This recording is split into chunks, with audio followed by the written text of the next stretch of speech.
shouldn't be getting charged on that. We should only pay on teachers buying lunches, only. Okay. And I think that he just gives us this one number, and I think it might be too high, because I don't think it, if kids buy, if they buy, like. Are we live? Non-lunch items, like The just à la YouTube carte Live portion items, isn't it's still functioning no right now. tax. Yeah. If it's children buying. Is Google Meet up? The only thing we have to pay for Yeah, is Google Meet's if right there. No, teachers that's or just for our parent board happens to members. come in Is the and public they able to wanna join get Google lunch Meet? with their kid or something like that, we would have to pay for the parent and the adults, you know, teachers or parents. Right, that's the Google Meet for board members to join. Purchases We need to make sure, we need to make sure that the public stuff, you know, is included before we start, or we're in violation of OMA. We can wait and get the YouTube up. If anybody gets a text from the public about YouTube, let them know we're working on it, please.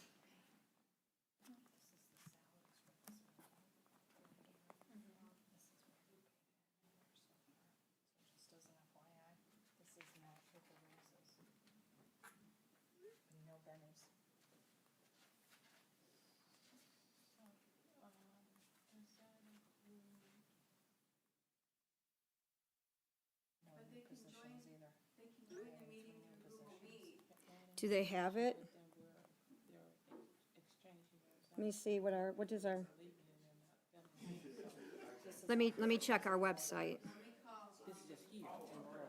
Okay, Okay, thank you. You're welcome. I need to turn this off. Okay, let me just see what. It says public participation via YouTube. so the folks that are in the public, how are they accessing the Google Meet?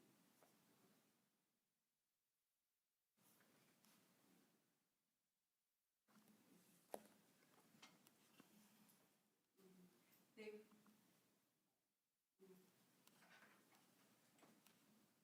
Okay, so they would submit their, comments via the Google Meet form, and then.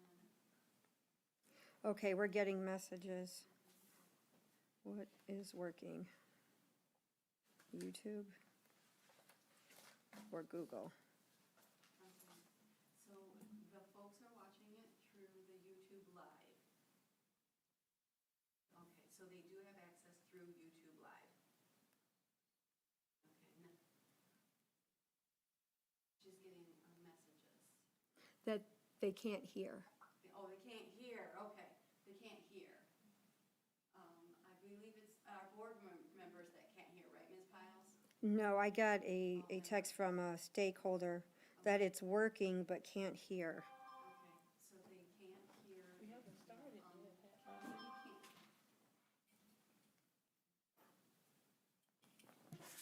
Are your mics on? Yes. She says their mics are on. If anyone is watching Yeah. through YouTube, you please confirm to a board member if you're able to hear us. I can't hear anyone. Can you hear me, Ursula? Nicole, I can hear you. I cannot hear Ursula. Where's the best place to put Can you hear me? I can hear you, Nicole. I can't hear Ursula. Oh, Ursula, are you able to hear? Okay. Nicole, I can hear you. okay. Oh, okay, thank you. Can you guys hear me? Yes, I can hear you, Ursula. Okay.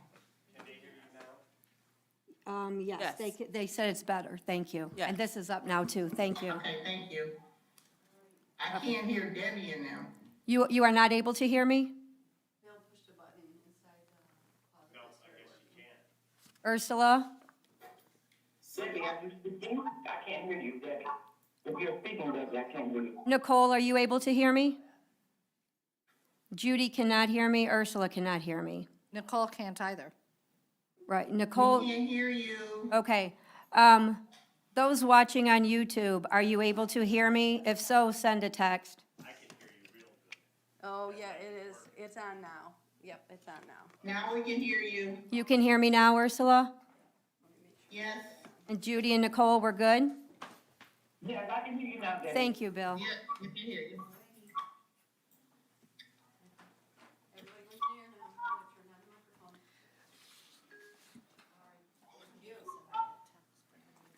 Oh. Got the mic on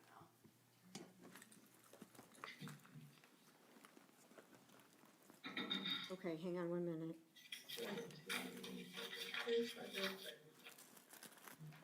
We'll just leave it. We'll leave it. Okay. This regular meeting of the Romulus Community Schools Board of Education is called to order at 6:08 PM on Monday, June 8th, 2021. Due to the restrictions and the state of emergency of our city and county due to the pandemic, our meeting is being streamed via YouTube Live and Google Meet to our public. Any public comments can be made submitting the Google form or live if you join the Google Meet. Madam Secretary, will you please call the roll? Kennard, Here, Wayne County. German. Here, Wayne County, Romulus. Terrell, Present. Bergeron, Present. Evans, Present. Lester is present, Orlando, Florida. Iams, Present, we have quorum. Please rise for the Pledge of Allegiance. I pledge allegiance to the flag of the United States of America and to the republic for which it stands, one nation, under God, indivisible, with liberty and justice for all.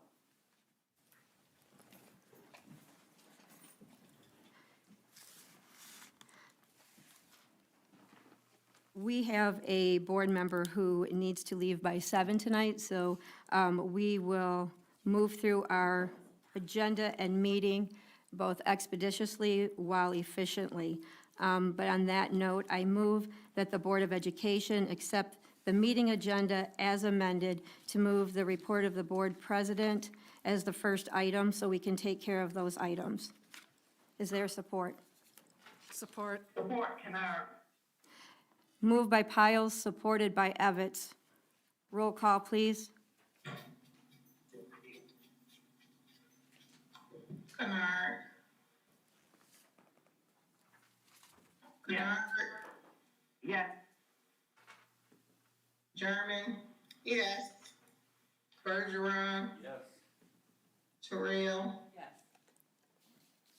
Evans, Yes. Lester, yes. Piles, Yes. motion is approved. So the first thing is an FYI on the Board of Education meeting dates going into the next school year. We had discussed whether or not we would keep them on the second and fourth Monday, or if we would move them to different Mondays or to Tuesday. Does anybody have a strong preference on that? Mr. I Bergeron? don't have a problem moving them to Tuesdays. Mr. Bergeron, go ahead. Yeah, I would prefer Tuesdays, and plus, the city council meeting's on Monday, so, you know, having two meetings of the two public entities that are running the city shouldn't be on the same day and same time. So I think that we should move it to Tuesday. Anyone else have any feedback? Go ahead, Kennard. You have the floor. Tuesday was not preferable for me. It would take me, if we're gonna do it, not depending on when we're gonna do it, because I've had my calendar set till the end of the year based on what we have been scheduling. Okay. And I don't know if the city, have they set that in stone? I have heard talk, but I will preface it, I've heard talk, and so I haven't seen anything in writing that they may be considering changing meetings. Does anyone have information on that? I haven't heard that. Okay. So what we'll do is, this is just an FYI. We have one board member, because of previous commitments, is not available to do it on Tuesday. So at our next board meeting, we can bring that up for an action item, whether or not we would continue to keep them on Mondays to accommodate that, and as soon as her obligations are complete, move it to Tuesday at that time, or what the board's preference is. Madam President, is it also, something that we could probably, before we put it on the table, that we can do our due diligence and find out what the, city council are planning, so that, that information will be, presented along with what we're trying to do? Because if they are having those types of discussions, I don't know if we've reached out to them and had a conversation and finding out so that we could be more in line. Okay, noted. I will reach out and get that information for our next meeting. Ms. Terrell? I was just going to ask, if Microphone. Ms. Kennard, I was just going to ask if Ms. Kennard has commitments every Tuesday, or is it just particular Tuesdays that she does not have available? It's every Tuesday. Okay, so we will, I'll reach out to city council to see if they have had those discussions, if they're considering, so we don't do anything prematurely, unintentionally. And then, Ms. Kennard, if you could let us know your obligations, and we will then have this at our next meeting. But these were just, this was just a preliminary FYI. The next item is the MASB facilitated board workshop date. We agreed to set a date for that. So let me read the motion for that. I move that the Board of Education approve scheduling a board workshop with MASB consultant Dr. Rod Green regarding board governance and the board superintendent attendance roles. And the budget implication is it will be a 3-hour MASB workshop with the estimated fee of $825 plus mileage. So the motion is that we establish a date, and once we agree on that date and time, I will amend the motion and restate it. Are there thank you, supported by Piles and supported by Wester. Are there times that people, due to vacations or other obligations, cannot make it? We are looking at August, preferably as early in August as possible, once Dr. Edmondson returns. Do we have dates that just board members cannot attend in August? I do have some days, Madam President. Okay, August 11th and 12th, I'm at another board, retreat on that day. okay. And I do have, I will be out of town from August 14th to August the 18th. What about the first week of August? Dr. Edmondson's not scheduled to be back until the 9th, I believe. Or Is it the 9th or the? the 9th is the golf outing, so I thought he said Okay. he might be back the week prior to that. Okay. The second. We met prior to, but the 9th is the golf album. Okay, thank you for that. I'm not available at the end of the month, the 27th and 28th. I will be out of town, and I will not be able to join remotely on those days. Ms. Terrell, will you be able to join remotely? I will be able to join remotely. Okay. So is it okay if I take that off? And okay. So right now, the 11th and 12th and the 27th and 28th are not doable for two board members. Does anybody else have dates that they are not available? Not at this time. Not at this time. Okay, so what about so the golf outing is the 9th. What about the Thursday of that week? That's the, The 12th? The 12th. Oh, that's the 12th. I'm sorry, Nicole. Thank you, Ms. Wester. Do you want to shoot for the Thursday prior to that? He won't. That would be the 5th? yeah, that was gonna be my question, if we could go ahead and get it that first week if people were available. Okay, so I will amend the motion unless there is a scheduling conflict. Do you have a scheduling conflict? Okay, so I will amend the motion, and it will be the Thursday, the 5th, and we will shoot for a 6 PM, unless everybody is available earlier. 6 PM will work. Okay, so I am going to amend the motion that I made and move that the Board of Education approve scheduling a board workshop with MASB consultant Dr. Rod Green regarding board governance and the board superintendent roles as follows: to be held in person Thursday, August the 5th, from 6 PM until 9 PM. Is there support? Support, Winston. Okay, moved by Piles, supported by Wester. Roll call vote, please. Kennard, Yes. German. Yes. Bergeron, Yes? Evans, Yes. Terrell, Yes. Lester is yes, Piles. Yes.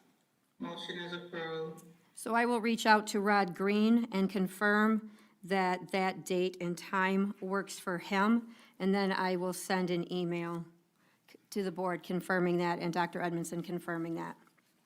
Thank you very much.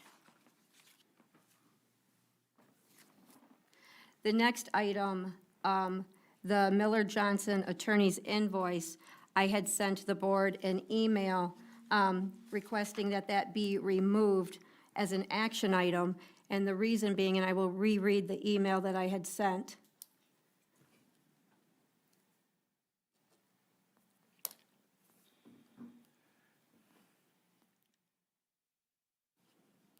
I'm sorry, let me pull this up.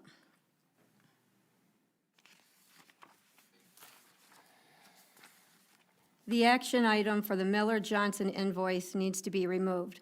Whether to pay for services received isn't up for debate, but must be paid. The board president is authorized to contact legal counsel, which I did before the board authorized Dr. Edmondson to contact Troon. And that legal opinion was the same as I'd received from Miller Johnson.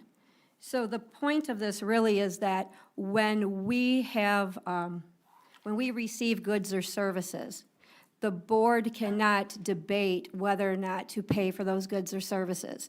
It's similar to the check register. We approve the check register during the consent agenda. However, we would not be able to pull out an item and then simply vote to not pay for something we've received.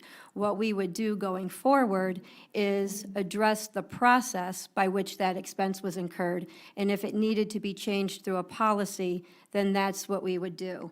I would point out that the times that I reached out to legal as board president were all prior to the board authorizing Dr. Edmondson to reach out to Troon. And that wasn't the first time I had done it. I did it as vice president at the direction of President Martell. I had reached out to Keller Toma on numerous occasions, and most recently as vice president, and in this term to Miller Johnson, and those invoices were paid for December, and I believe 3 others. The Finance Committee has that information, and those were not contested. Now, if it pleased the board that there needs to be a policy change, then we can refer that to the Policy Committee to draft new policy for the board's consideration as to whether we want to change our current practice and policy regarding contacting legal. Madam President? Yes. Yeah, well, I saw that, and, you know, this is the first organization I've been where somebody arbitrarily, the president or chair could arbitrarily call a law firm or any other, without the consent of the entire board. Not that I'm against, originally I was against paying that, but I think we have to pay our bills. But I think that we need a policy and a procedure where everybody's on the same page and somebody arbitrarily just can't go, you know, to a law firm and get a opinion When you have an opinion, or somebody else is working on that, and because that, in my opinion, is taken over administratively for the Board of Education, and that's what you're paying a superintendent for.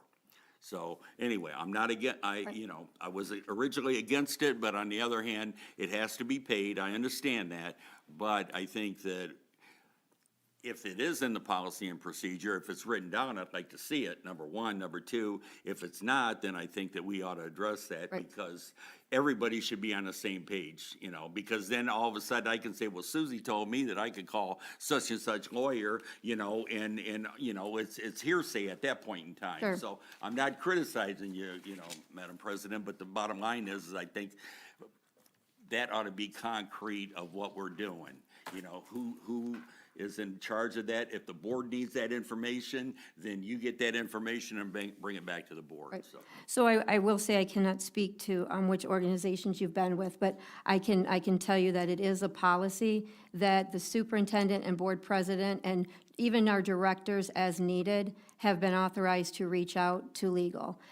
We do not authorize just any individual board member to, but that has been the practice through many board presidents, every board president. And I know that I had learned from Mr. Martell, he did not bring anything without running it through legal, especially things that were contentious or could possibly get us, the district, in a precarious position. But if one member wants to revisit that as a policy, we can do that.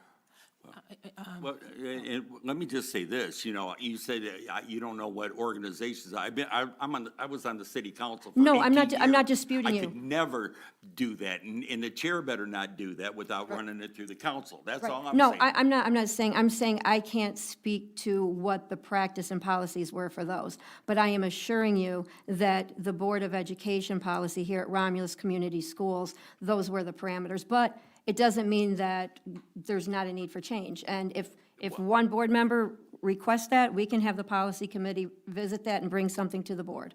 Madam President? Yes. I'd also like to speak to it, because I do agree, we have a bill, we have to take care of it. But I think the difference is in certainly agreeing with what Peter said. Whenever doing so, it's important to assure that we're not double dipping. Exactly. So if we have our superintendent working on something, and then the board president, and that's where it becomes important that we're Sure. collaborating and working together, and making sure that our superintendent isn't involved with questioning and talking with council, and then we're turning around, our board president is doing the same thing. And I think that's happened on a couple things that are listed here. So I'm in agreement that we do have to Right. pay what it is that we have out there. We can't afford not to take care of people that have done work for us. But I'm also in agreement with Pete in that we need to establish that policy. The main thing is that we're working together so that we don't have two entities double dipping and checking on things that are being handled in another part, so that we're Correct. working collaboratively. Right, and I do want to state again for the record that there was not a double dipping. And once we were going to go through Troon, there were no additional contacts made. So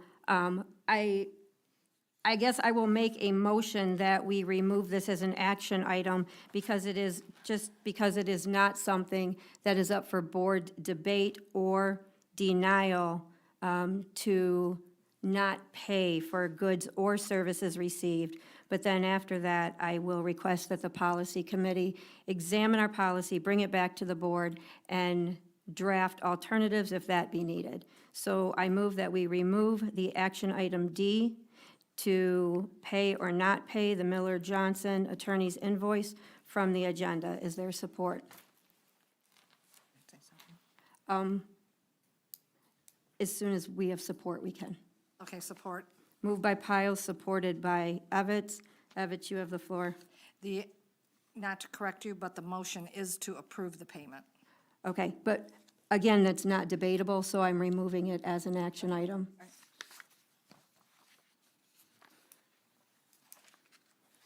Okay, Madam Secretary, will you call the vote, please?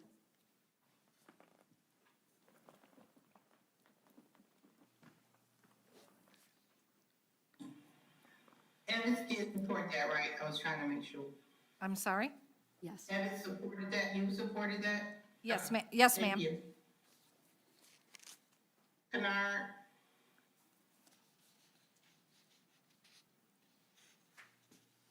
Kennard? Bergeron? Yes. Terrell? Yes. German? Yes.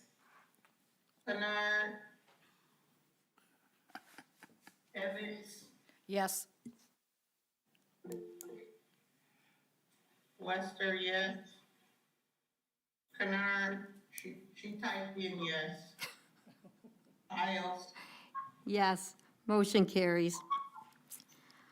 For, the only other thing I have for an FYI is a reminder to the board that the MASB Summer Institute is being held virtually on August 6th, 7th, and 8th. On August 6th, there are general sessions with an AM and PM speaker. I'm getting feedback from somebody. Can those board members joining remotely mute, please? Thank you. And then, okay, so August 6th through 8th. On the 6th, it opens up with 2 general session workshops, and then CBA courses are offered Friday evening, and then all day Saturday and Saturday morning. So I will, I'm encouraging the board to look through those, and if there's anything that individual board members would like to register for, please send an email to Paula. She does that for us. Do not register on your own. The other thing I'd like to point out is the CBA program. And Pete, I will send you information on that as well. I do want to point out that that Ms. Evans and Ms. German, as new board members, threw themselves into doing those level 1 CBAs, and that is commendable. And we have, if all 7 board members complete the 100 series, we have the opportunity to become an honor board. And then once all 7 board members hit that second level, the award of merit, then we increase as a board. So as there are individual levels, there are also board level award levels that make us more cohesive and working together collectively and following proper procedures. So I will point that out. If your schedule allows it, please check out the offerings for the MASB Summer Institute, August 6th through 8th.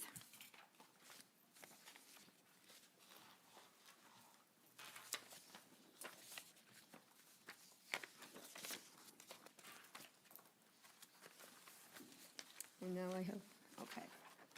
And now we will back up to the consent agenda. All matters listed under the consent agenda are considered to be routine in nature by the Board of Education and will be acted upon by one motion. There will be no separate discussion on these items. If any member of the board or any citizen requests discussion of an item, that item will be removed from the consent agenda and will become the first item of business under the report of the superintendent portion of the agenda. A is to approve the minutes of the Board of Education from June 14th, 2021, regular meeting. B, to approve the bills for payment as submitted by Interim Director of Finance, Jewel Clare, in the amount of $695,240.69. And then C, to approve the personnel actions as submitted by Human Resources Director, Margaret Hazlett. One is the retirement of Lisa Cameron Teely, self-contained special education teacher at Romulus Middle School, and that is effective June 30th, 2021. And the employment of the following summer school staff effective June 14th of 21.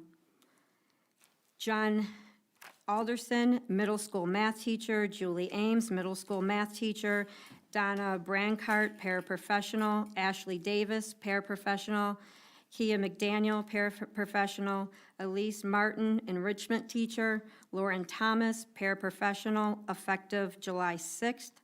Anna Trombley, paraprofessional, Stephen Wheeler, middle school math teacher, and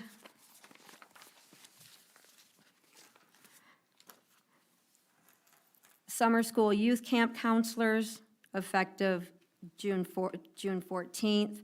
Anaya Baker, Amari Brim, Brianna Broaden, Alyssa Davis, Pierce Edmondson, India Harris, Casey Hoskins, Zoel Hoskins, Zahim Khan, Angie Kujin, Zara Miller, Darian Murray, effective 6/22/21, Zoel Patton, Brett Sherwood, and Sargil Sumbo.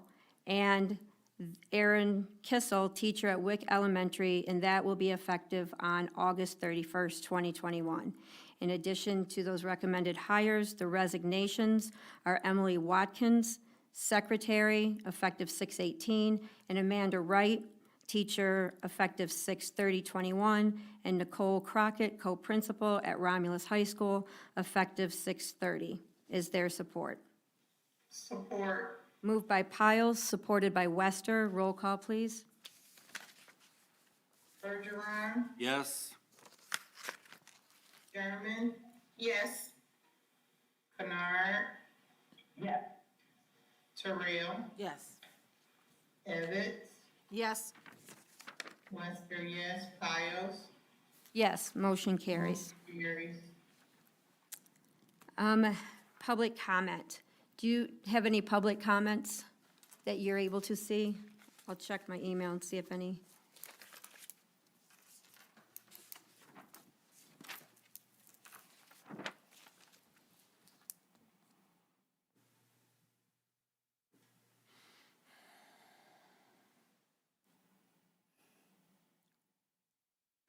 Okay.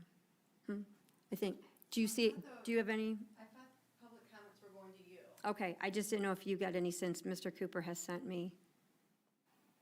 Okay, this is old. Let me see if there's any new. 510, 524,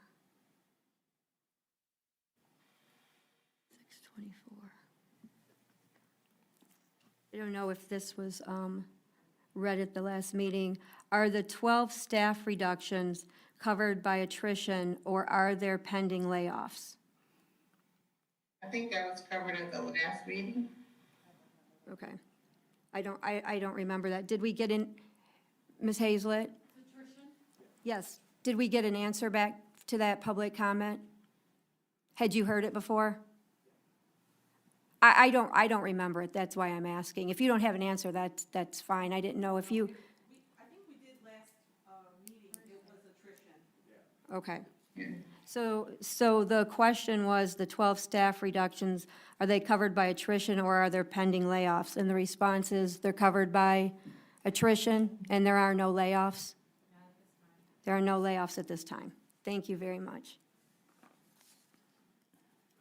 That is all the public comments that I see. None have come in today. So we will move to the report of the Office of Instruction. Margaret Hazlett will be giving that for the COVID preparedness plan. I move that the Board of Education approve the June 2021 RCS COVID-19 preparedness and response plan. The rationale is that Superintendent Dr. Benjamin Edmondson and Executive Director of Instruction Dr. Sophia Lafayette Laws have revised the extended learning plan. The Director of Human Resources, Margaret Hazlett, will present this item due to the absences of Superintendent Benjamin Edmondson and Executive Director of Instruction, Sophia Lafayette Laws, at this meeting. The budget implications are none. I will state that we are receiving grant funding for our summer school program. So is there support for this motion? Support. Support. Moved by Piles, supported by Evans. Madam Secretary, if you will please call the roll. Kennard, Yes. Sherman. Yes. Westers, yes, Terrell, Yes. Bergeron, Yes. Evans, Yes. and Piles. Yes. Motion carries. So Ms. Hazlett, is there anything new that, because it said that you would be presenting this, is there anything, No, we haven't made any changes to the plan, and this is our week of pause for summer school. right? Waiting to see if there's any other changes for us to prepare for when we open that up for Tuesday. Okay, thank you very much. I'm sorry, Ms. Evans? I was just asking if the microphone was available. Oh. The public could hear. So Mrs. Hazlett stated that this is the week of pause for summer school. There have been no changes to the COVID-19 preparedness and response plan, but we are required to approve it monthly. So it will be revisited after this week of pause in our summer school program and come back to the board for approval within 30 days. Thank you, Ms. Hazlett.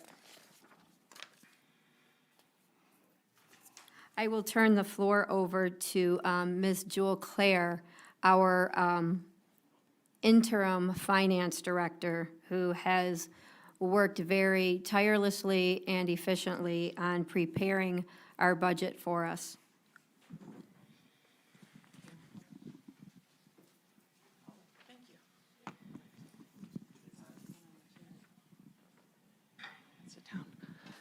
Okay, I am presenting today the five budgets: general fund, sinking fund, debt, food service, and student activities for your approval. We went over this on Thursday's meeting, but for the public, all of these budgets are positive fund balances and are supported by the levies of taxes and the grants from GEAR, ESSER, and Title. Those, and the L 4029 has been revised. The county wanted to make some changes on it, and so now it is the way they like it. Should I go into details? Since we have public who join us for this budget hearing and we put it, notice in the paper, then please, yes, please state those details. Okay. Specifically on the general fund, we have been very,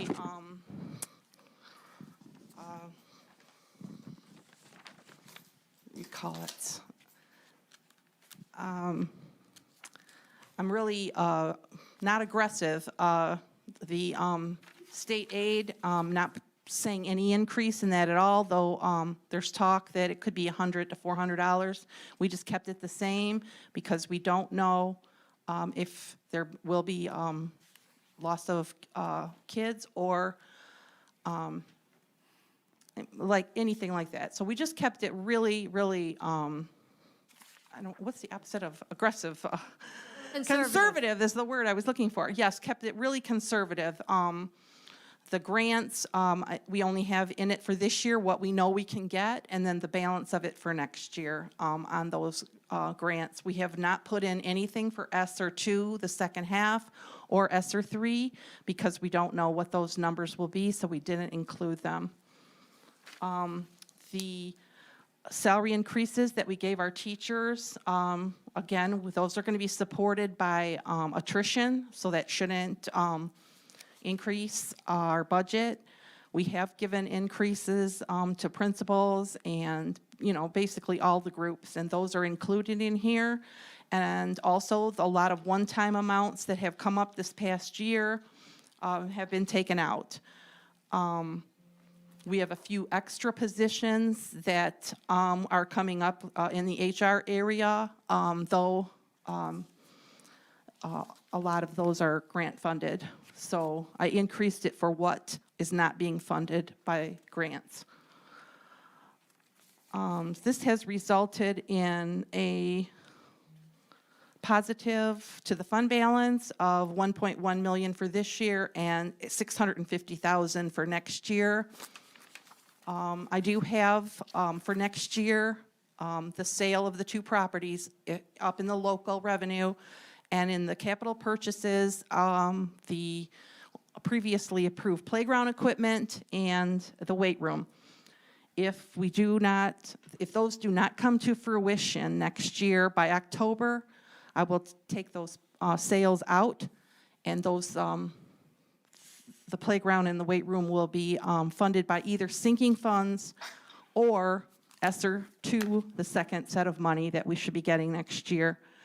So it should be no effect on the fund balance because I'm taking out the expense. I mean, if we lose the revenue, I'm taking the expense and putting it in another, against another funding source.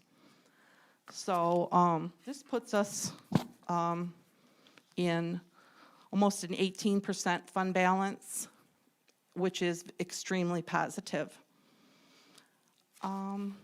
As far as the sinking fund, we will be spending about $2.8 million in capital improvements this next year.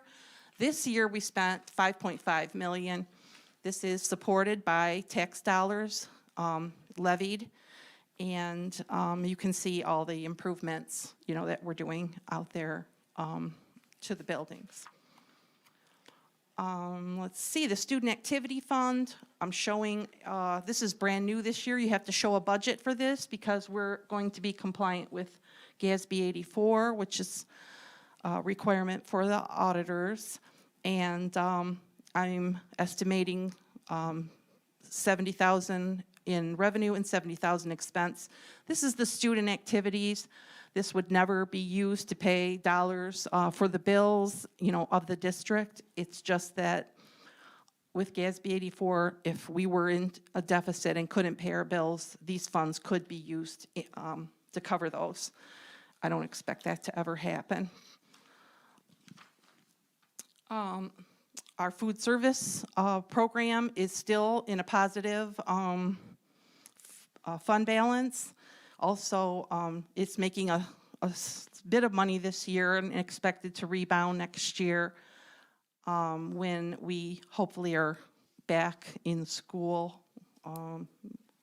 At least more children will be back in school. Mm-hmm.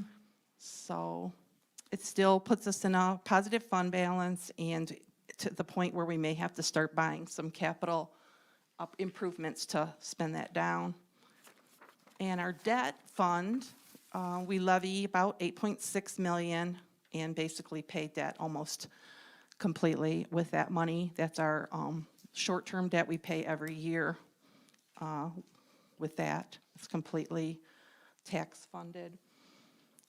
Do we have any questions from? Mr. Bergeron? Yes. Just one question. Do we have any projections for enrollment next year? We do have some from Don Sovey. I think it showed 100, up to 100 kids lost. And if we did, I think that the increase, we are going to have an increase. The state fund for education is huge because of the sales tax. Because during the COVID, people bought cars and they did home improvements. And they couldn't do services that don't provide, we're all closed. Right. So that's where all the money went. So there's plenty of money and I just don't know how much it's going to be right now. Okay. So that should cover any loss of kids. Okay, thank you. Ms. Ms. Evans? Claire, I do have a question. Go ahead, Ms. Sherman. Yes.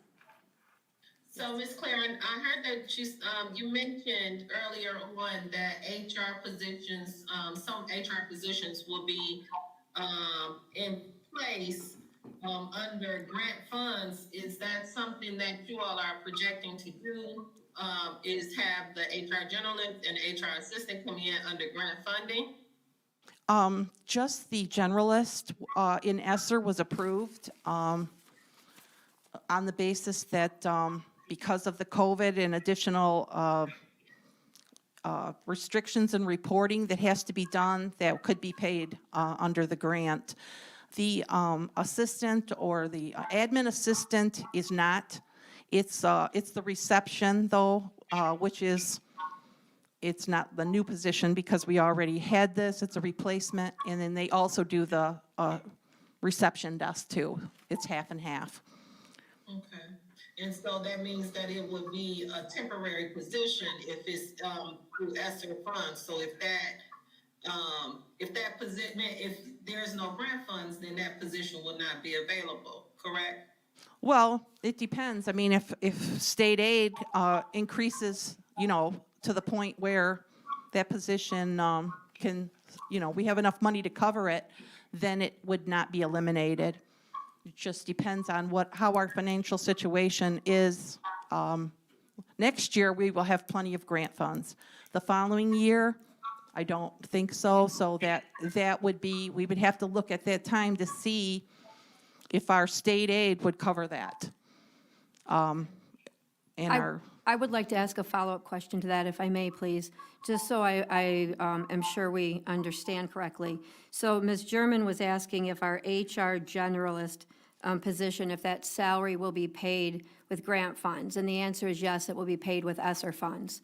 for next year, yes. Yes, so if and when that changes, and that position were to no longer be the salary paid with grant funds, no longer paid with ESSER funds, but out of the general fund or some other fund, at that point, that position would come back to the board for approval, correct? So can I help you with that, Ms. Clark? Yes, please do. Because it's our understanding that we're going to pay for it with ESSER funds while we have those, but that would imply it's a short-term temporary position. But if it becomes long-term, how would it be funded? So we have several positions. If I just talk loud, they're not gonna hear me through They the won't TV. hear you.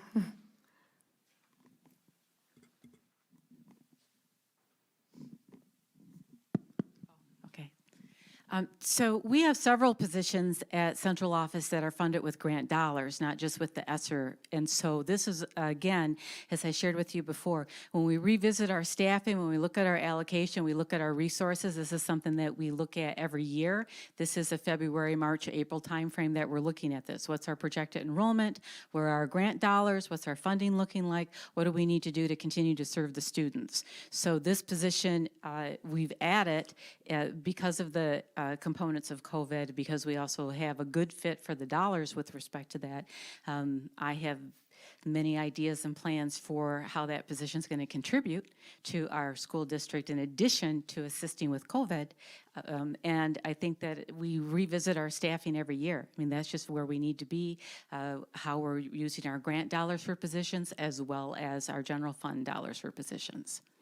So I don't think that we can just say that it's as straightforward as, oh, if we don't have this grant, that's the position that would no longer be in place. We have to look at our staffing across the district and in all the roles that we have, make that determination. Again, this isn't the only position at central office that we're currently funding with grant dollars in some portion or in totality. So, and again, thank you for that, Ms. Hazlett. And sometimes when we receive information and it's a position that's grant funded, there's sometimes a misunderstanding or misperception on the part of the board that that's free money, use it or lose it, where that isn't always the case. For example, we have IDEA grants. And so we had a position at one time that was the compliance monitoring coach, and it was a grant-funded position. So when we approve that, we're thinking, oh, here's grant dollars, of course we want this position. The salary will be covered from grant monies. But the other side of that is so can some of our special ed teaching salaries. We can push that through the IDEA. So I want to make sure that the board understands that grant-funded is not synonymous with free money. It's just a choice on how we're allocating these grant dollars, and when they're allocated one way, they can't be allocated another way. And I'm not saying this is a bad allocation. I'm just saying we need to fully understand what grant-funded means and also what it does not mean. Yes, Madam President, if I can. Yes. I definitely understand, what grant funds mean and the allocations. What I just want to know and for us to be cognizant of is that, when it comes to grant funds, eventually they will leave. And so we want to make sure that there's some sustainability that will take place. So what happens when those funds are over with? You don't want to put someone in a position or anyone in any positions that have to do with grant funds and then they're, have to find somewhere else to go because there's no sustainability. And that's across the board. It's not just human resources, but it's across the board, especially with these ESSER funds and other funds that we get. Yes, thank you for that. Ms. Evans? I would like to know what the HR generalist position is. I haven't seen anything come across the table for that and the pay scale that we're looking at. Okay. The Human Resource Generalist position is a position that has a degree in the field of human resource management, and the scope of that position is to have a general understanding of human resource management, so employment law, FMLA, ADA, and then it's a generalist because of the broad base of knowledge that is required to be in that position. And then in addition, looking for recruitment assistance, that talent pipeline ideas that we've talked about, having someone to assist with that, that would be that scope. In terms of the range of the salary for that position, that's between $51,000 and $62,000. Will pupil accounting fall under this? Can I understand your question a little bit better? I'm not sure what you're asking. So we had, going back, we had our HR administrative assistant at one point was doing our pupil accounting, and then she left, and it was then done by our administrative assistant to the superintendent was doing it. And then at one point, I'm sorry, I don't even remember what Ms. Kennedy's job title was, she was doing it, and that we've always struggled to know where to place that. So will we, with the HR generalist, since we're adding a third HR position, will we be placing the pupil accounting component responsibility back where it was? No, we will not.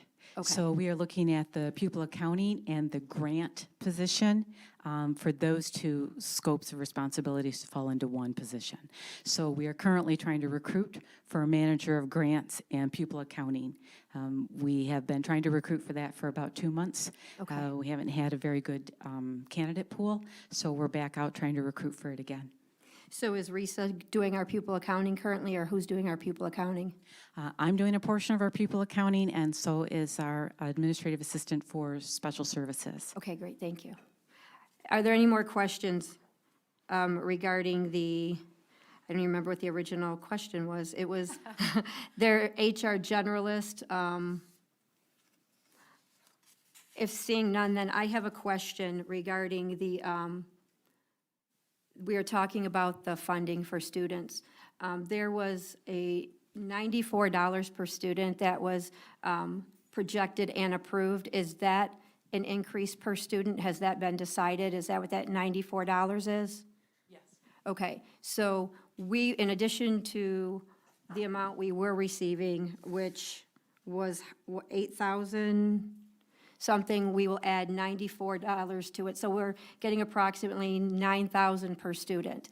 And you'd stated that the projected enrollment loss from 20 to 21, fall of 20 to fall of 21, was 100 students. Yeah, I think it's a blend. You know, we would use a blend. That's what they use for the state aid. They pay us on a blend. So, A spring of the spring of the previous year and the fall okay. is how we get paid. So what is the projected student enrollment for September? Do we know that number? No, not off my. Okay, No. so we're just expecting it to be 100 less than we had last year. Do we know last year's? I Was think, that the 24 something? You don't have to get it. I'm yeah, just- it's okay. what we got. I have a I think stated it was status 24 sheet from out our there. audit statement. So what we had, okay, what we had from 19 to 20, we lost enrollment, but we didn't lose funding because of the super blend in the per pupil allowance. So from 19 to 20, even though our enrollment went down, we didn't lose funding. But from 20 to 21, we are losing approximately 100 students, plus we'll have the impact of the number of students that we lost from 19 to 20. So whatever that number is, we will have, if we lost 100 per year, that would be 200 students times approximately $9,000 would be that amount less revenue for next school year, correct? I don't think the 100, we would, since it was a blend of spring and fall, I think it would be somewhat muted than the full 100. So, but Okay. And to the board, just a reminder, we will approve this budget, but we, as we get these numbers and amounts, we can also amend this. So it's important to know those losses, so that we can do that. The other question is, I just wanted to make sure, how much of our fund balance is propped up with the ESSER's funding? Well, we received about, right now, I'd say we've received about $1 million of grants. Well, no, we've received about 2 million, so I would say 1 million is propped up, has helped our fund balance. It's helped Okay. our fund balance. But that's in there for, the future. So The million, okay. The million. And then from that, we may take, like, right now, the playground and weight, are those the only things that we would be taking from those, or no? Well, I hope not to take that Okay. from fund balance. I hope to take it from either the sale of the properties, move it to sinking Sinking, fund, okay. or the ESSER two money that we're going to get. I hope not to take it Thank you. from general fund, fund balance. Thank you. Ms. Evans, did you have a question?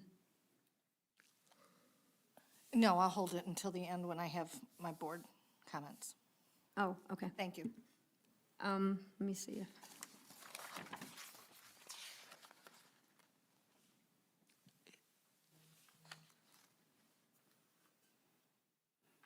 Okay, those joining remotely, Ms. Wester, Ms. Kennard, do you have any questions about these budgets?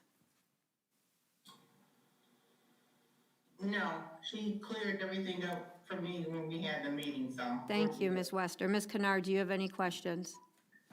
The questions that I had, I just want the board to know that I did have an extensive conversation this afternoon with Ms. Claire, pertaining to the general fund, percentage budget, looking at more at the sustainability of our general fund budget with the properties. And so she assured me that with this, the budget that we are approving for this year, and you'll, correct me if I say anything improper here, but as I recall, she was saying that the properties were not included in the current budget, so it is not inflating the general fund percentage. But however, for the next year, the properties will be included in there, and if anything to the effect where the properties are not sold, then we would have to make some adjustments to our budget, and that we were in the position to doing that. And so I just wanted to let the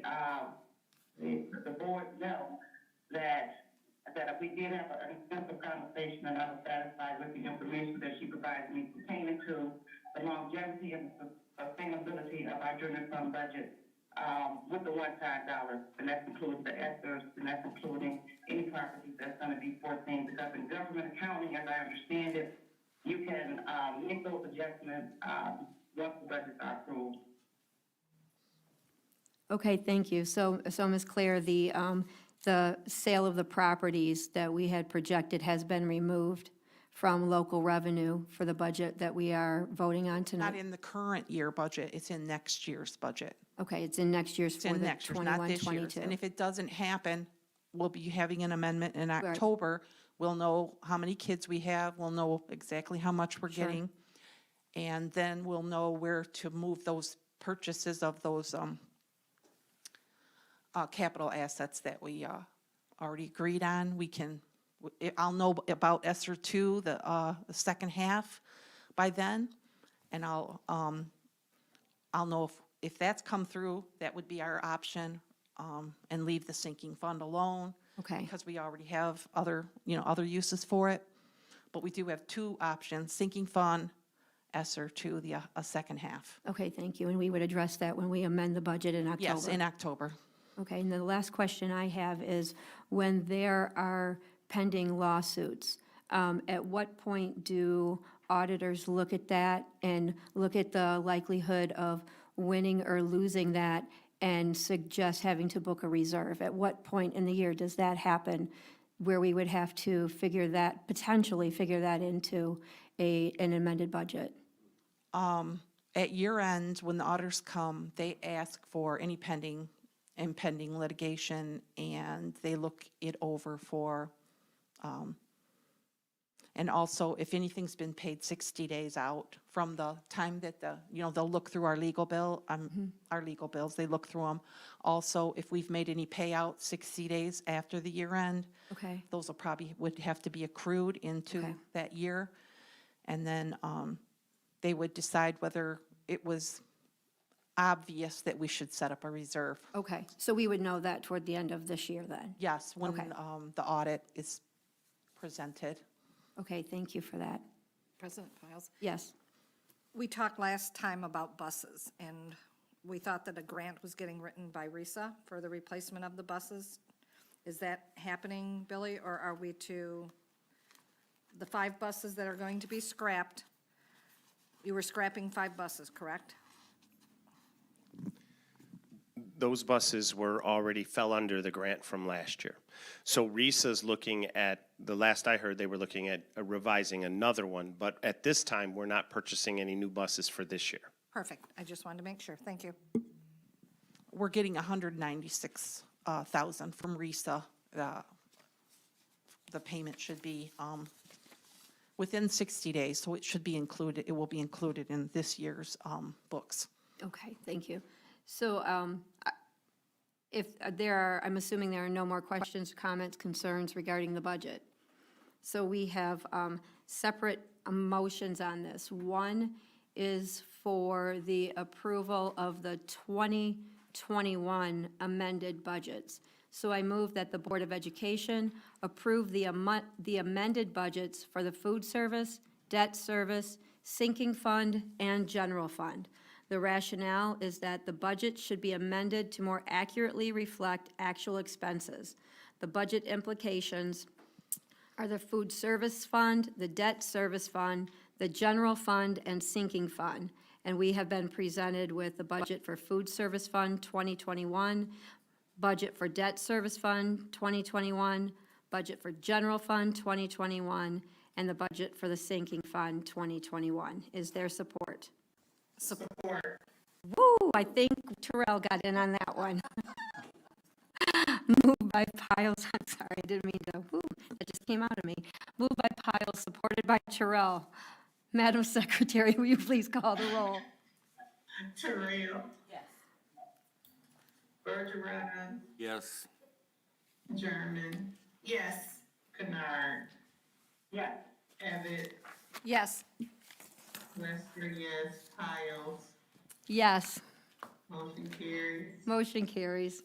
The next motion, I move that the Board of Education approve the amended budgets for the food service, debt service, sinking fund, general fund, and student activities fund. And this is the approval for the 2021-2022 original budgets. The rationale is that original budgets are to be adopted for 21-22 by law by June 30th, 2021. And we have been presented with all of the exhibits, and this is a formality as required by law. I move, is there support? Support. Support.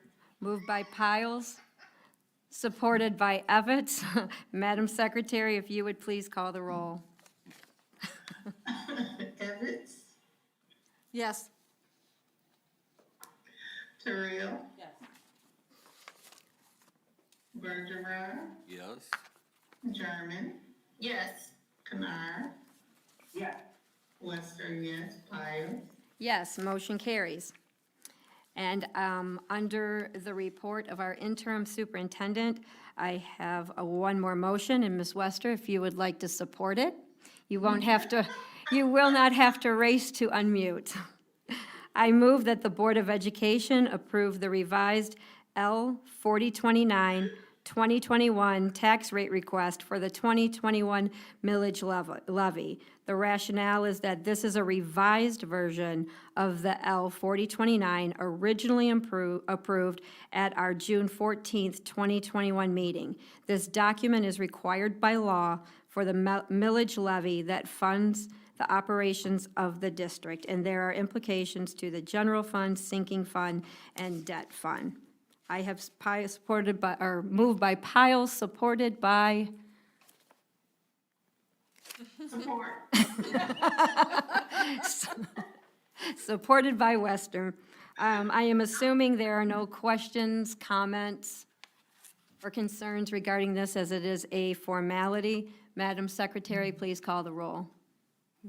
Bergman, Yes. German. Yes. Kennard, Yeah. Terrell. Ebbets, Yes. Lester, yes, Piles, Yes, motion carries. motion carries. Thank you. Thank you very much, Ms. Claire, for all of your work and your revisions and for your timely responses to the many questions we have submitted to you. Your work is appreciated. I do want to ask the board, I know that we have an action item for the appointment of our interim superintendent while Dr. Edmondson is out. As far as budget implications, does anybody have the old sheet? Or Ms. Hazlett, did you include that in this folder here, or did you find that? Does any, $500 a day. that's what I had thought it was. We were uncertain about that, so It's 500 a day. okay. And the other thing is is the motion, or is this need for 5 days a week? Is that what the board is deciding is needed? Or less I didn't than? understand you. So it's $500 a day. Are we, is this need for 5 days a week? Oh, it is on this rationale, I apologize. For 5 days? And it's effective today? Is that correct? I think it was going to affect tomorrow, right? Let me look at it again. I thought it was tomorrow, but the rationale says Monday, so I just wanted to confirm that and make sure, because I know that, yeah, you can, because I know that a lot of this was taken care of in the spring, so I just want to make sure that we're clarifying it for those who are watching, that there's the understanding, and before I state it, I want to make sure I have it accurately. Did he start today or tomorrow? He has not started. We're waiting for board action. Okay, then that is great. So, while we have that, 5 days, correct? Okay.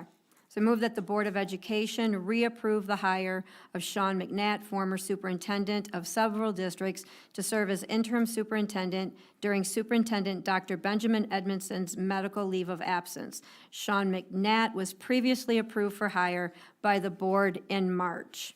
And the rationale is that as superintendent, Dr. Benjamin Edmondson will be on a medical leave of absence beginning Monday, June 28th, 2021, and estimated to continue through Monday, August 2nd, 2021.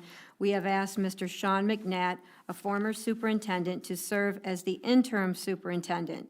His rate will be $500 per day for five days per week, and Dr. Edmondson has shared with the board contact information for Mr. McNatt. As you may recall, the board approved his hiring prior in the year, March, for a similar position. And the budget implications are this will be an additional expense, and the budget for the Office of Superintendent will be adjusted accordingly.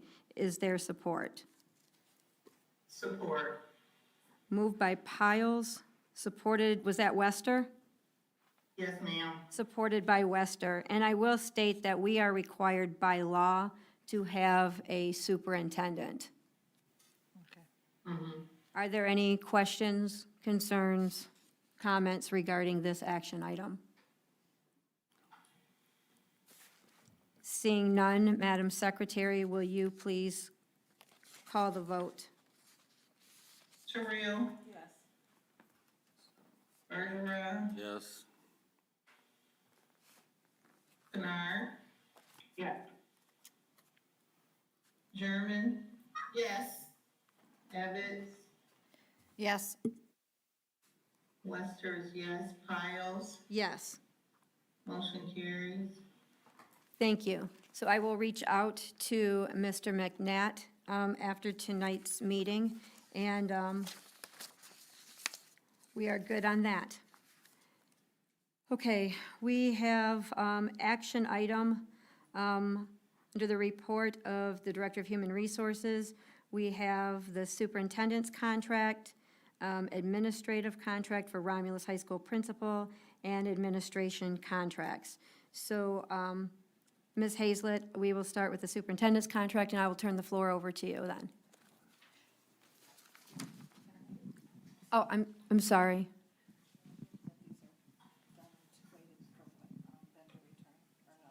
You can. President Piles, I would like to make a motion that these contracts be put on hold until Dr. Edmondson returns.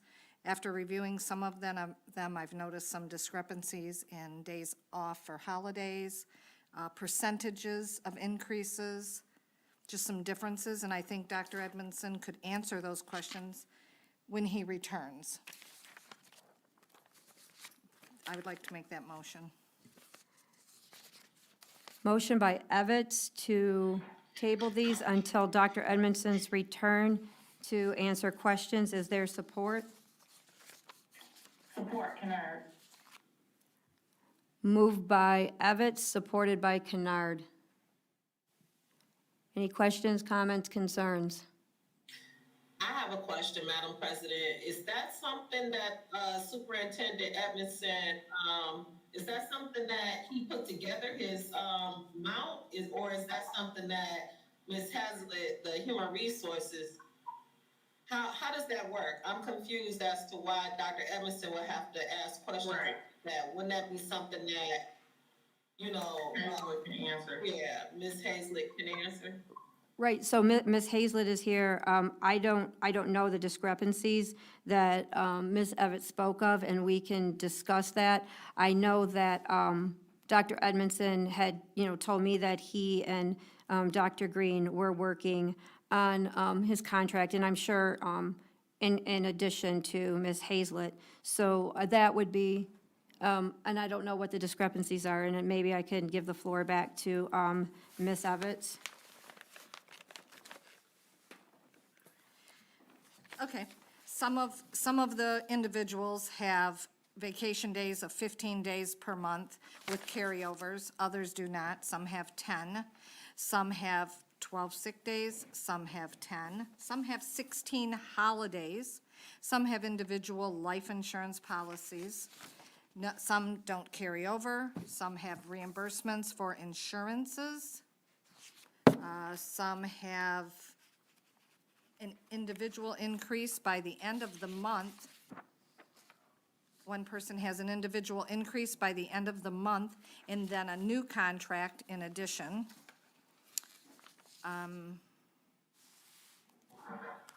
And in all of these, it says 3 holiday leaves, which I'm not familiar with a holiday leave, 3 days for holiday leave. Some of them are maximum payouts for vacation. Some of them are maximum payouts for sick days. And if we're going to be uniform with giving increases, there's one individual who is only getting roughly $1,500 on the second year, and yet others are making drastic increases. It was stated that everybody's getting, that the rank and files were given 8%. That is not true. I didn't see 8% anywhere. The secretaries got 2 + 2. The teachers got 2 + 2, except for the higher rank. They got 3%, correct? Correct. And that's just, if we're going to do this and we're going to do it fairly, I would like to table this until, one person is even referring to RAZA life insurance. So, May I? yes. Okay. So I'm not sure what documentation that you're looking at, but I will tell you that Contracts. what seems very familiar to me is that this is the state that these employment contracts were in. So in terms of what Ms. Evans is talking about, we had different amounts of vacation time. We had some people could carry over no vacation time. Some people could carry over 5 days. Some people could carry over 10. We had different kinds of sick days.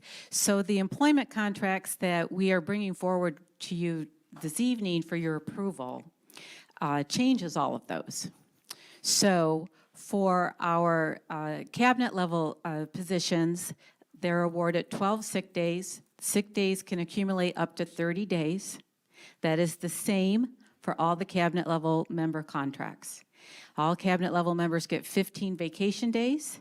They can carry over up to 10 days of vacation if they don't take it, but there is no obligation on behalf of the Board of Education to pay any additional compensation for any vacation days not taken for the cabinet level positions. And then there are 17 paid holidays. That includes 3 additional days over the Christmas break and 2 days at the midwinter break, the Monday of spring break. The 17 paid holidays was the one thing at central office that was consistent for all of the positions, whether they were in a salary position, an hourly position, or at your executive level. So we're trying to bring those things into correction. And then with respect to the life insurance, long-term disability, those pieces, I think that there's more cleanup to do with respect to that on the benefit side in terms of benefit administration. These are some of the things that come to fruition for us when these areas haven't been managed. We had a lot of turnover, as you know, with our payroll and benefit position, and had months in which there were gaps of anyone being in that role. I think I shared with you when we were doing the contracts for our other groups about some of the challenges around having 4 different dental insurance plans and trying to make a change with respect to that, having different dates when benefits were effective, different windows of times in which benefits were effective, trying to bring us into alignment for some of those things so that we are more streamlined. So in terms of going forward, that's what's in the employment contracts for your cabinet level people. And then for the other positions that work at central office, those in our finance department and our HR department, our administrative assistants, those positions are all eligible for 12 vacation days, 12 sick days. Again, the 12 sick days can accumulate up to 30. Vacation days have to be taken. If they aren't taken, then they expire. And they are all eligible for 17 paid holidays. Again, those same holidays that I mentioned before. So those are the things that are in place for those particular positions. And yes, we were, Ms. Evans, kind of all over the board with respect to payouts for sick time or carryover vacation time or not. And we're trying to bring that into compliance, try to bring that into alignment so that we have consistency for those positions and for those who are employed at central office in an at-will format. So I do remember under the previous HR director, we had that she noticed that according to the contracts, the contract stated that vacation time must be used by June 30th. And at that point, when she brought it to the attention of central office staff, it would have required that everybody go on vacation and use it all up, which would have left this building a ghost town, which wasn't realistic. And at that time, we had explained that, yes, that is in the contracts, but it has not been adhered to, and the vacation time has rolled over, and no one had ever lost it. So that was something that had come up and noticed then, but we did not make anybody lose that vacation time. But I just want to state that so the board is aware of that discrepancy in the contracts. And I don't know how vacation time, sick time, I believe sick time rolled over to a certain number of days, but I cannot speak with accuracy to that. I'm sorry, Ms. Wester, the time is 7:22, and Mr. Bergeron had another obligation. If you would please note that in the minutes.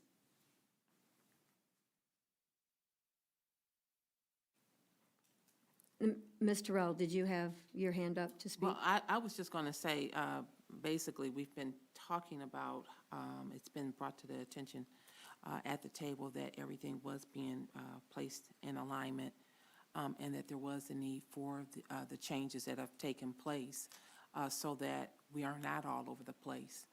And Dr. Edmondson was intentional with working with Dr. Green to get everything together so that we could address this. So I would say that we should go ahead and move forward. I have a question. What does our payroll jump to in this building? What is What is that? Pete, I need you to mute. Oh, is that Mr. Bergeron? Okay. There we go. Mr. Bergeron has rejoined our meeting. Yeah. what is the contract dollar figure after, if these all went through, what would the dollar figure for the contracts be for this? What would the pay for this office be? Yeah, you gotta mute it. I think it started. Okay. So it would be, for the entire central office, would be $46,000 more from what was budgeted for the 2021 year to the 21-22 year. That is a gross salary amount that doesn't include FICA and retirement. When we add our superintendent's proposed wage increase, you would need to add another $13,000 to that figure. So we're looking at, I'm sorry, just so we're clear, and it's not that I don't trust your ability to add, Ms. Evans, but, so assuming all of the contracts presented to us tonight are approved, what is the total salary expense of central office thus far?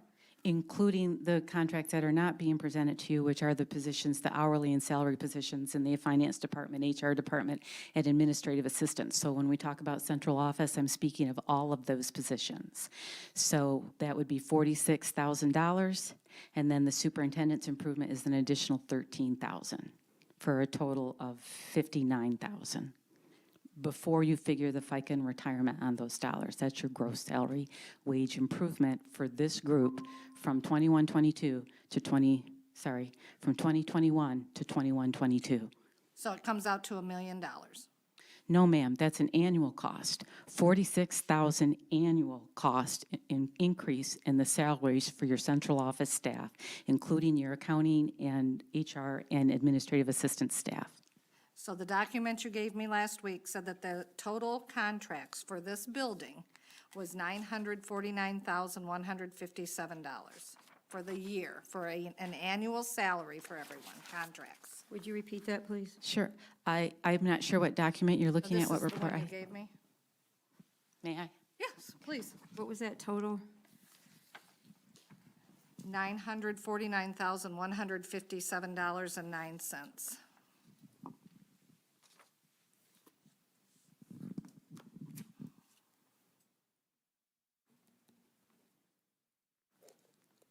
And we had 59. Those are, I understand. So that's just the salaries. Right, this is where we.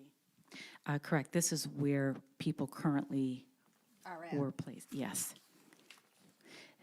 In terms of their gross contract amount. Right. So if they were working less than 12 months, then that would be prorated. So your first amount there is the full amount if they had worked the whole year, but Correct. not all of those people did. But Okay. still, it would be, one school year would be, if you went June to June, July 1st to June 30th, we would pay salaries, as of right now, $949,157, correct? I would have to add that up again to Well, see. okay, it's an Excel sheet that was provided.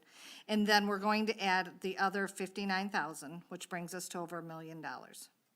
What percentage of that, what's the comparison to all other salaries paid Okay. and this office? So what I can share with you is that when we made the contract improvements with our unionized groups, those improvements included a step plus 2% on scale. Correct. Okay. So as we put the salary schedules together for these groups, that's what we've done. We've moved people a step. We put 2% on the scale for the 21-22 year. We have 2% on the scale for the 22-23 year. So when you, for those, and in our instructional group at the top of the step, you're right, Ms. Evans, it was more than 2%, it was a 3%. But when you take the step improvement, which for that scale is about 4% with our instructional staff, and you do the 2% on top that we put as a salary increase, that's where we get the 6%. Okay. Okay, so that's the dollar, the percentage difference just in terms of dollars from one year to the next. So what is our total salaries annual, district-wide? I don't know. I'm sure it's over millions of dollars, right? Because this is a million. Can you? Ms. Hazelet, I do have a question, if you don't mind. In regards to the salaries, is that inclusive of like a 0.40% for benefits, FICA and all of that? No, that number did not include FICA and retirement cost on those improvements. Okay, thank you. Okay. For 2021, our payroll is 12.7. 12.7. Million. So I'm looking at this sheet that Ms. Evans is referring to that has the total of the 949, 15709. And as I'm looking at the positions, those are positions currently filled. What outstanding positions do we have? We have the HR generalist that will be added to that, and we have the pupil accounting and grants. Grants. Are there any more that are posted to be filled for central office? Yes, there's the HR administrative assistant front desk position. Thank you.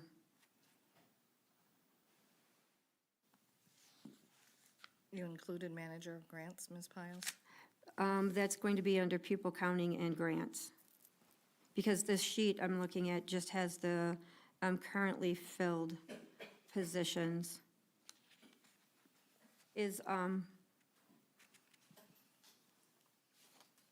And then of these, I'm assuming there will be also, after we do these contracts, there will also be raises for those central office employees whose contracts we don't have tonight? Is that correct?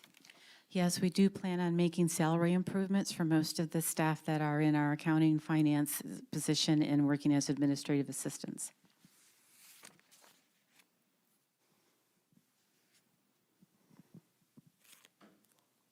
So that would be 5 in addition to these, so, okay. So, and understand that the salary improvement is subsumed in the $46,000 figure that I gave you. That includes your finance, HR, and administrative assistant and central office.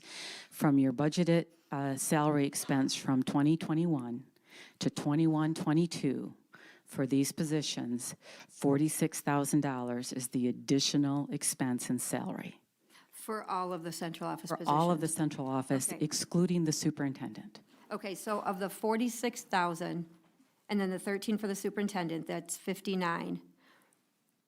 How much of that is just for the contracts we have tonight? Do you know the breakdown? 23,000. Thank you for that.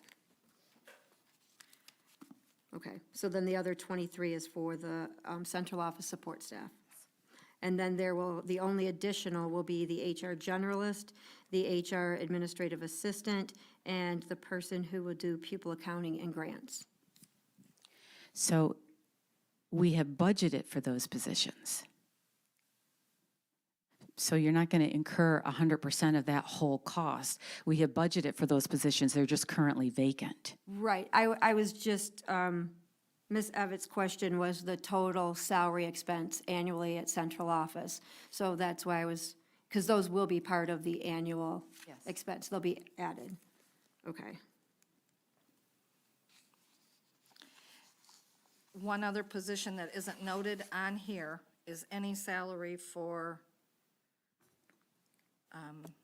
director of accounting, financial director. What does that increase? So we didn't plan for an increase there. We're currently contracting with Ms. Claire for that position, and we haven't looked at any improvements with the contracted amount that we've been She's using. cost us $100,000 this year.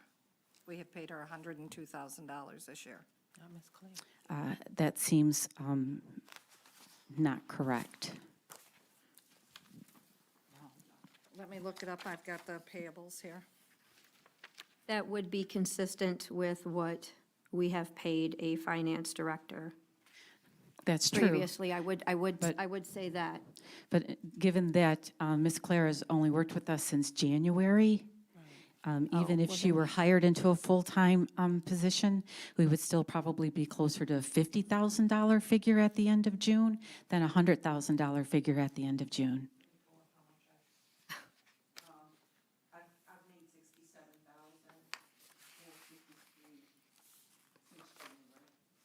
Since January. Is that what you said? Yeah. Okay. And I do want to state this on the record too. Ms. Claire, we have reached out to previously, even before she was working in this capacity full-time. We have reached out to her for assistance with different things, and that we've done that this entire school year, not just since January. So any additional monies to that $67,453 would be accounted for, because even our previous finance director reached out to her on occasion, so. I think through accounts payable, I might have been paid $200 or something. Other than that, that's all I charged before I came in January. Okay, thank you. I just want to add that I know that, based on what we've heard with the budgets, along with the funding balance, you have been great stewards in regards to, keeping us, keeping the district sharp. And I don't believe that, this is something different than any other district as it relates to the amount of these salaries. So I do want to add that. This is nothing out of the norm. Madam President, may I please? Yes. In addition to that, the position that we're in at this point, we've always advocated for adjustments so that we are competitive. And I am just impressed and appreciative of what Ms. Claire has done, as well as Ms. Hazelette, in working to assure that we're taking care of our staff so that we can retain our staff. So we have been good stewards, and what we were dealing with in January and how we've been able to get to a place that we're able to move forward, it's good. So regarding these contracts for central office, where our current annual salary expense is at $950,000, and we will add another $59,000, and we will also add the salaries for the HR generalist, the pupil accounting and grants salary, the HR administrative assistant, and eventually finance director. Whatever that totals, how will we sustain those salaries when the ESSER funding is no longer, in light of declining enrollment? What is our plan to sustain those? I'm not arguing with them, I just want to make sure they're sustainable, because we never want to ask people to take concessions again in this district.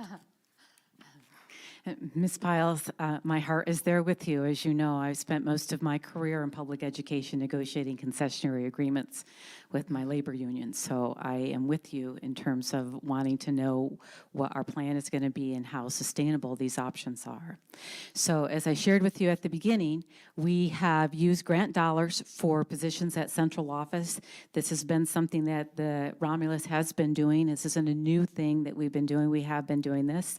And every year when we come to our staffing, when we come to that time of year in March and April, we need to look at what our enrollment is, what our forecast is going to be, and we adjust our staffing accordingly every year, including our grant-funded positions. So this is something that we did this year as we looked at those positions. Much of the work that Ms. Claire and I did in the HR area was realigning people with grant dollars and general fund dollars so that they were charged appropriately, so we had accurate information in terms of going forward. So as we bring forward positions, as we recruit for staff, we are as certain of the funding as we can be in public education.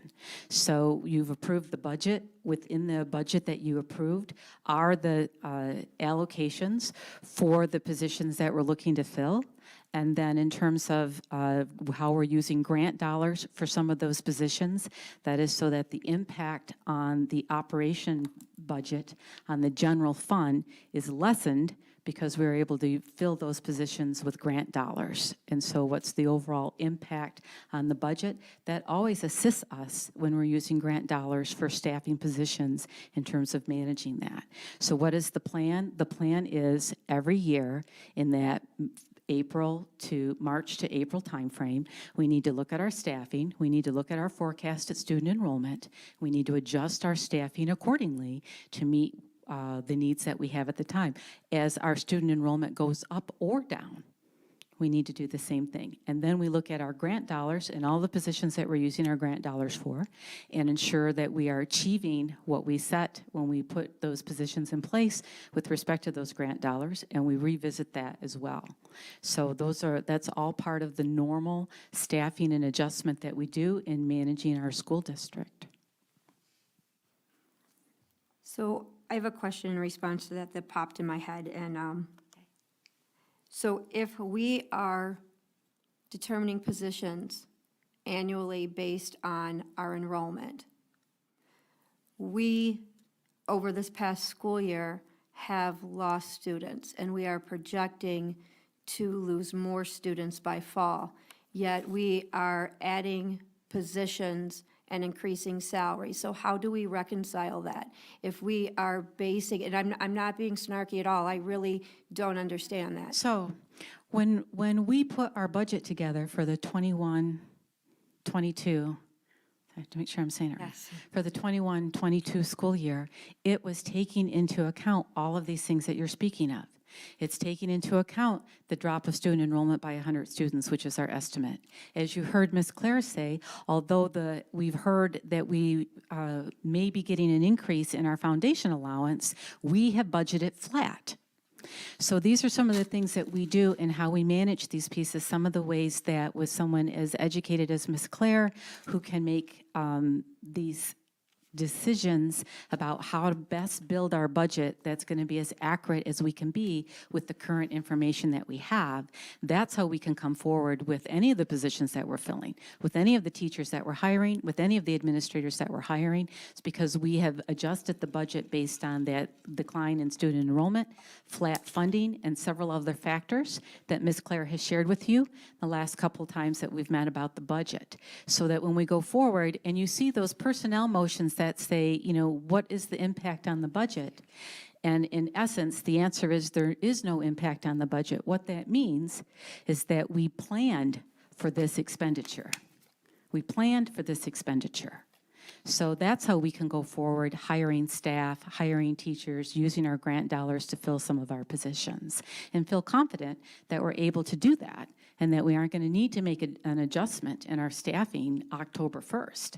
So what we really look at is some positions at the elementary level, I am not filling at this point in time. I'm hanging on to those. They're in the budget, but we want to ensure that the students are going to be here and that they're going to materialize and that we're going to need to fill those vacancies. So those are just some of the things that we do in terms of how we're aware of adjusting our budget to meet whatever our current needs are, what our enrollment is, and what our staffing needs are. So I've just done some quick calculations here real quick. One person is getting 14.4%, another person is getting 10%, another person is getting 8%. Where's the logic in that? I'm looking at equity here. Yeah. I'm looking at equal Yes. shares. 12% of our payroll is in this building for the whole district, 12%. So we had one salary schedule that had 12 steps on it. We had another salary schedule that had 8 steps on it. We had another salary schedule that had 5 steps on it. We had a bigger gap between certain steps and other steps. So what I've been working on and working with Dr. Green is building salary schedules that are competitive and that reduce the amount of time it takes for an employee to get to the end of the scale. So are we going to be 12 steps? Are we going to be 8 steps? Are we going to be 10 steps? So we settled on 5. So we looked at what the beginning step was, what the end step was of the scales that we had, how do we make them into 5, and then we looked at where our staff were currently being paid and whether we thought that was competitive or not. And then we made adjustments in terms of how we built the scales, because there is an art and a science to building salary schedules, just like there's an art and a science to teaching. So in terms of how do we ensure that we have the right gap in terms of wage span between the categories that we created for the positions, as well as what is the movement going to look like between steps? How do we do that? And how do we look at something that we feel is equitable and competitive? So Romberg had produced a salary schedule, a salary survey for our Board of Education that was recent. So it was in June of 2020. So that seemed to me to be very good data to work with in terms of comparativeness and competitiveness.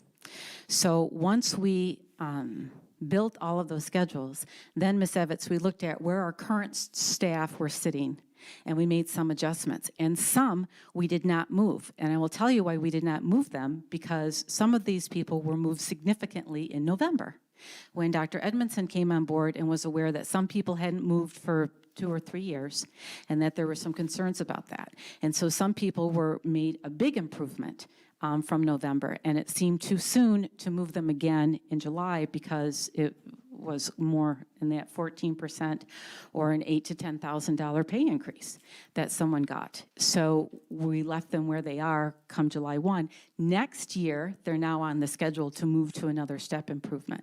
So we had a couple of people that were in that scenario, and we had a couple other people who came out of one situation, and where they were placed didn't seem to be the right, fair thing to do.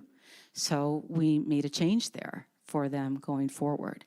And now we feel that where we have our people with their experience here and where they're going to be able to move forward, that we have something more systematic in place, that we can be fair and equitable across the group as we move forward.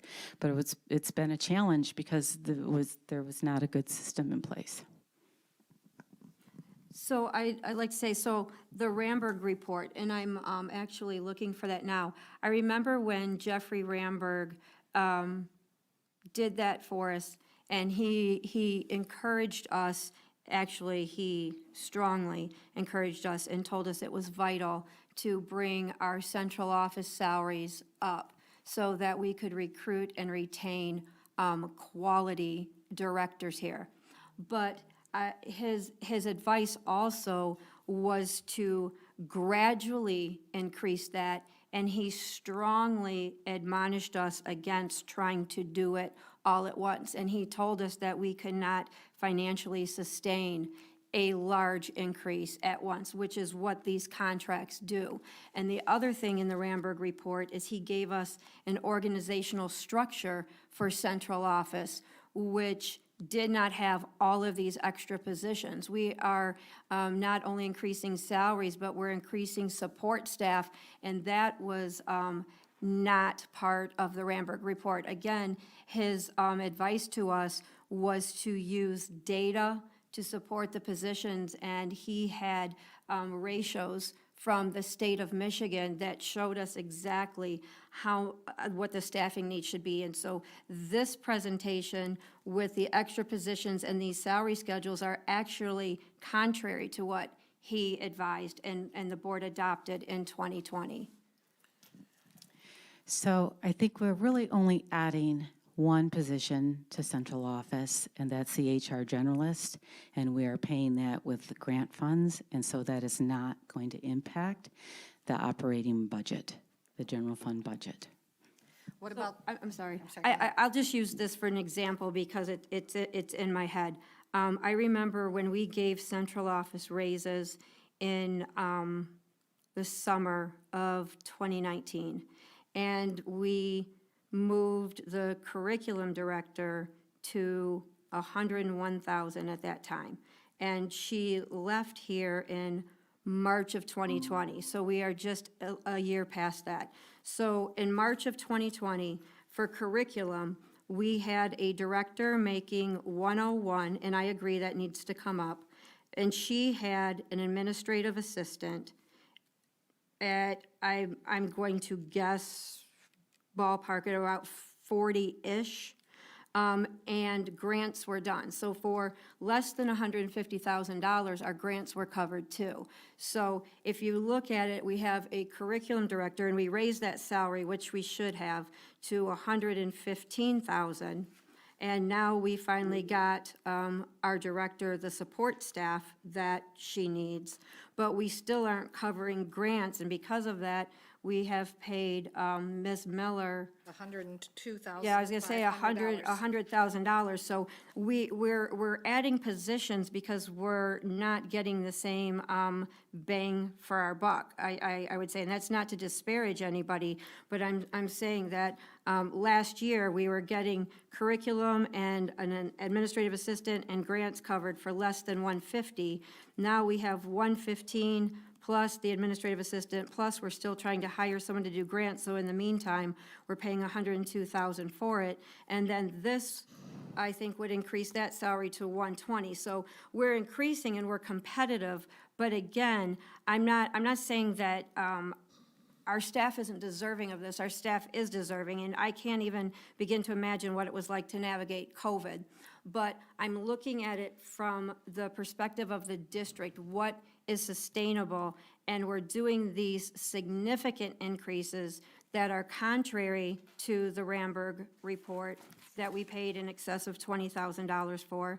And we've added positions that were not recommended, and he was actually recommending right-sizing across the board, which we are disregarding. So my question is if we're right-sizing and we're being responsible stewards of the money, why are we increasing so many positions and salaries and still looking for people to come do work? I'm perplexed by that. The grants in 2019, when you're speaking of that period, have doubled, probably, maybe even tripled the dollars. So, you know, they were working on IDEA, they were working on at risk and maybe some titles. Now you have millions of dollars coming in, and it's almost a full-time job. You know, we're doing we're giving it a half-time here, but it's a lot for one person, you know, for her to do, or, you know, in our office too, it's a lot. So it's only a half position, and we've actually wrote it into the grant to fund that half.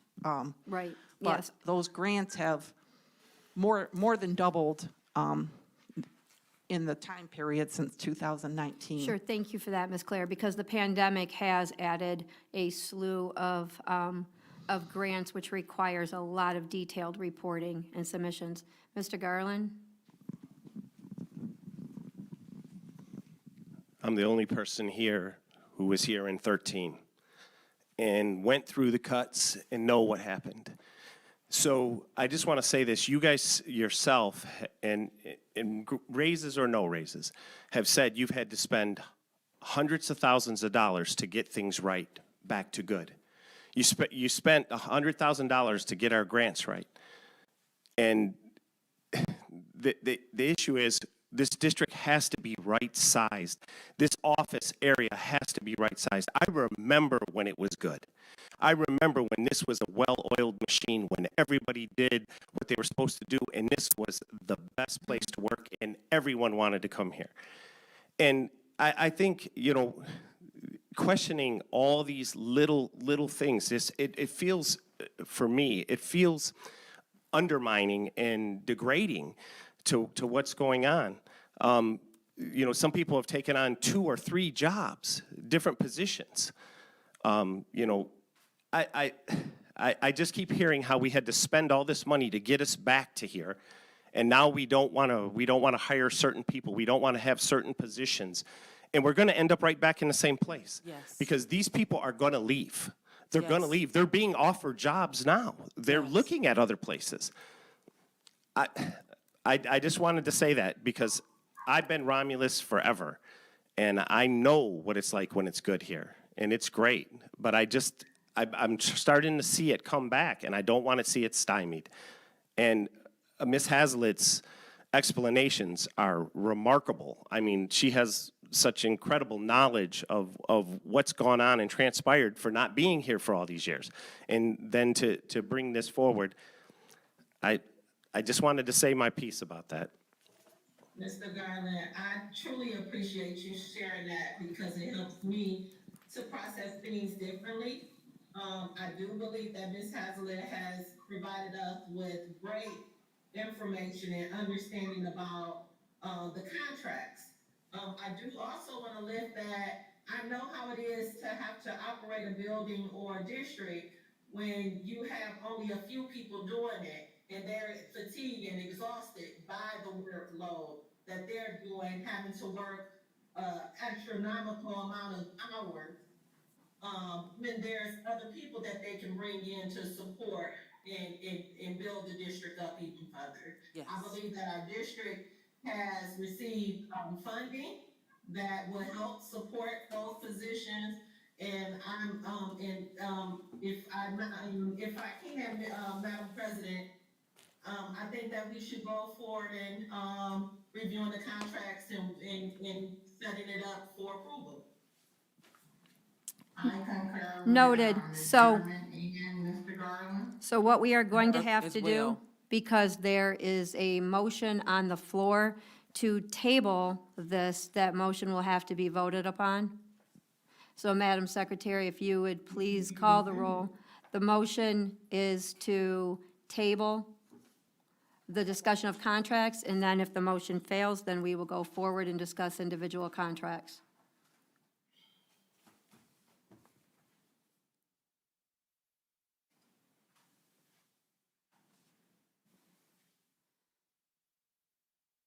Would you like me to do the roll call vote? Yes, that is what I said. I didn't hear you. It's Marie Stewart. Thank you. Sherman? Can we repeat the motion first? The motion is to table the contracts until Mr. Edmondson comes back for discussion. No. Terrell? No. Kennard? She's a Google Meet, yes. She said yes, so, Bergeron?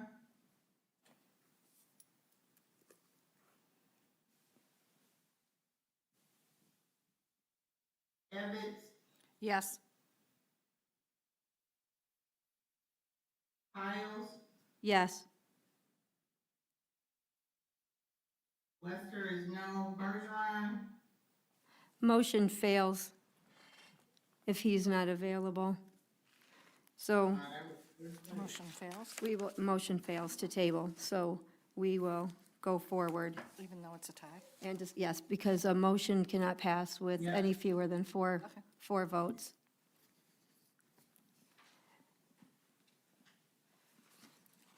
Okay, so the first contract that the board will consider is I move that the Board of Education improve an employment contract for Superintendent Dr. Benjamin Edmondson with effective dates of July 1, 2021 through June 30, 2024.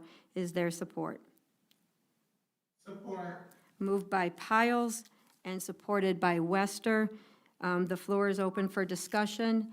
We have the proposed contract for Dr. Edmondson in our packet. So for those joining us remotely, it is in your board packet sent by Paula, and for those of us in person, it has been printed.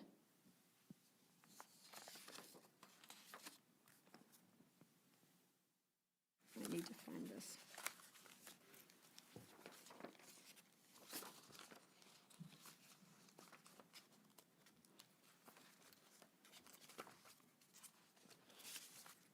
I apologize, I'm pulling out the contract. Okay. So, Ms. Hazlett, I do have a question. When determining the salary for the superintendent, what was the data collected? So we looked at those improvements I shared with you before in terms of what was happening with our instructional staff at the top, that the step increase was about a 4%. We put a 2% on schedule, so that's about a 6%. The salary improvement that we're bringing forward for our superintendent is an 8% increase. We feel that this is in a line with what we have achieved with our other employee groups and would be appropriate for a superintendent to have something slightly better. This is not twice as much. It's really a little bit more in terms of what we provided for our other staff. And it is a common practice in the state of Michigan when we have an effective superintendent that we have a contract improvement and that we also ensure that we have a 3-year agreement in place with our superintendent. So this contract also adds another year, which is, again, when we have an effective superintendent, that's how we hang on to our talent. Thank you. So the question I have is, with our collective bargaining units, they have 2% this year and 2% next year, except for those at the top who got 3%. So, and again, I'm asking this because for consistency, typically what we have done as a board is after we ratify the collective bargaining agreements, whatever percent was given, we carry that over uniformly to central office, the same percentage in the same timeline. So this would be different than that because they're getting the 2% this year and having to wait until next year for the 2%. But we are awarding more than that under this contract, and I do agree that it is customary to extend it a year. To my knowledge, the Romulus Community Schools Board of Education has not opened contracts for salary increases, which is why we built in the increases last year to the salary. In addition to the 147.5, we built in, well, of course, the stipend of $5,000 for the doctorate degree in December, the 2% salary increase for effective, 4% for highly effective, and then incentives for increased enrollment, 1% equaling $10,000. And then there's one for $20,000, I don't remember what the percent is, as well as stipends and one-time payments of $3,000, $4,000, and $5,000 for completing years 1, 2, and 3 collectively. So as these amounts were established, what was the criteria based on to reopen and increase salary in a 3-year contract? That's my question, because we haven't done it here. And when we did research with Mr. Ramberg, it was showing that in districts around here, they would reopen for salary increases when the contract expired, not at the end of the first year, second year, or whatever. So again, my question is just what is the data that was used to do things differently than we have done here and as well as differently than our competitors do. I believe that for the superintendent and for contracts, that this is a more common practice than maybe had been in Romulus. So after you've served for a year, the Board of Education and the superintendent, when we have an effective superintendent, we want a 3-year agreement in place with our superintendent. So this is a common, I've even seen where their 5-year agreements are also common. So in terms of having a 3-year contract in place with our superintendent, that provides stability to our Board of Education and to our superintendent, lets them know in terms of being effective and wanting to maintain that person on board with us. In terms of any of the other salary improvements, most of those things that you mentioned, Ms. Piles, were already a part of this contract in terms of the stipends that you mentioned and some of those pieces. So we do have another agreement in place with all of our employee groups that includes a step and another 2% going forward. So it seems that it would also be in a line that we would have those things in place with the contract that would be mirrored in our contract with our superintendent.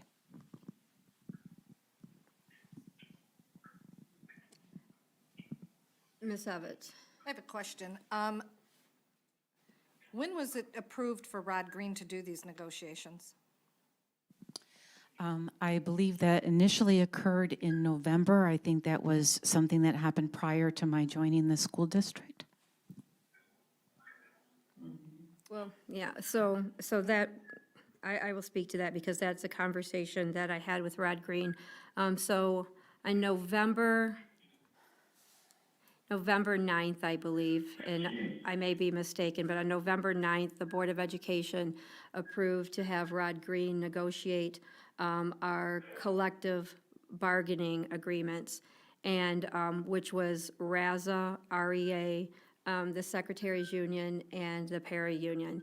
And then when I spoke with Rod Green, he called me on the evening of May 21st, and while we were talking about other items, he said, oh, and you know, I'm sure you're aware, I'm working on superintendent and central office contracts. And I said, well, no, I wasn't aware. And he said, well, now you are. And I said, well, the problem is that the board authorized the CBUs, but I, as an individual, cannot authorize that, just bring that back to the board.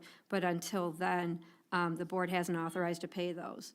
And so I didn't realize that this continued until I had, you know, seen this and read it in a board brief. So the decision was made, I just want to be clear, that decision was made outside of the board. And I'm not saying that the superintendent doesn't have the right. I just want to be clear that that was not part of the board motion that was approved in November.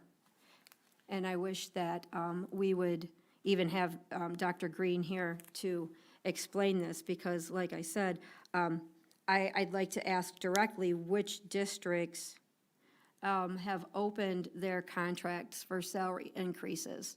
I know we definitely always add a year on because we want to give that security to our superintendent. But what districts are the standard for reopening it for a salary increase? Because that, and even when I'm looking around at our surrounding districts, our current salary is aligned with or on the high end.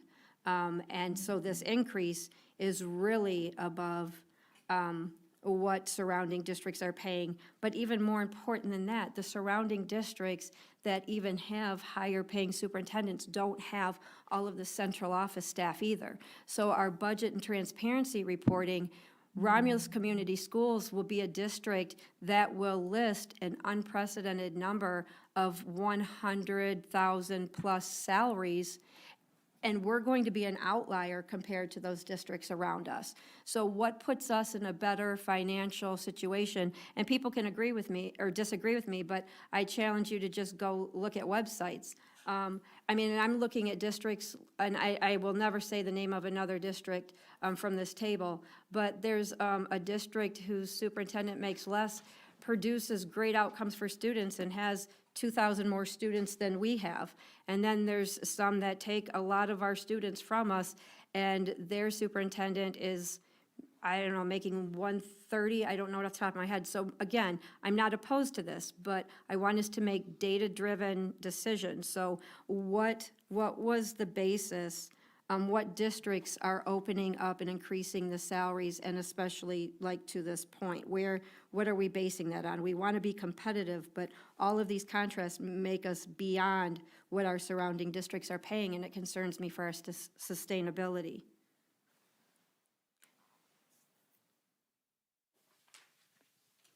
Do you know, I mean, and I know it's unfair to ask you because Rod's not here, but do you know what districts he referenced, as far as, showing any districts that do reopen their superintendent contracts for salary increases?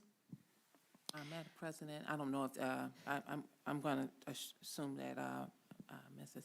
Hazlett is able to answer that, but I do want to just add this really quick, because I have been watching, and there are some real big issues about retaining superintendents, looking at salaries, and personally, I do know of a couple of districts that have raised their superintendent. As you said, I wouldn't say them out loud, but I've known, and with speaking with other board members, who have intentionally raised their superintendents' salaries, reopened their contracts so that they would not leave.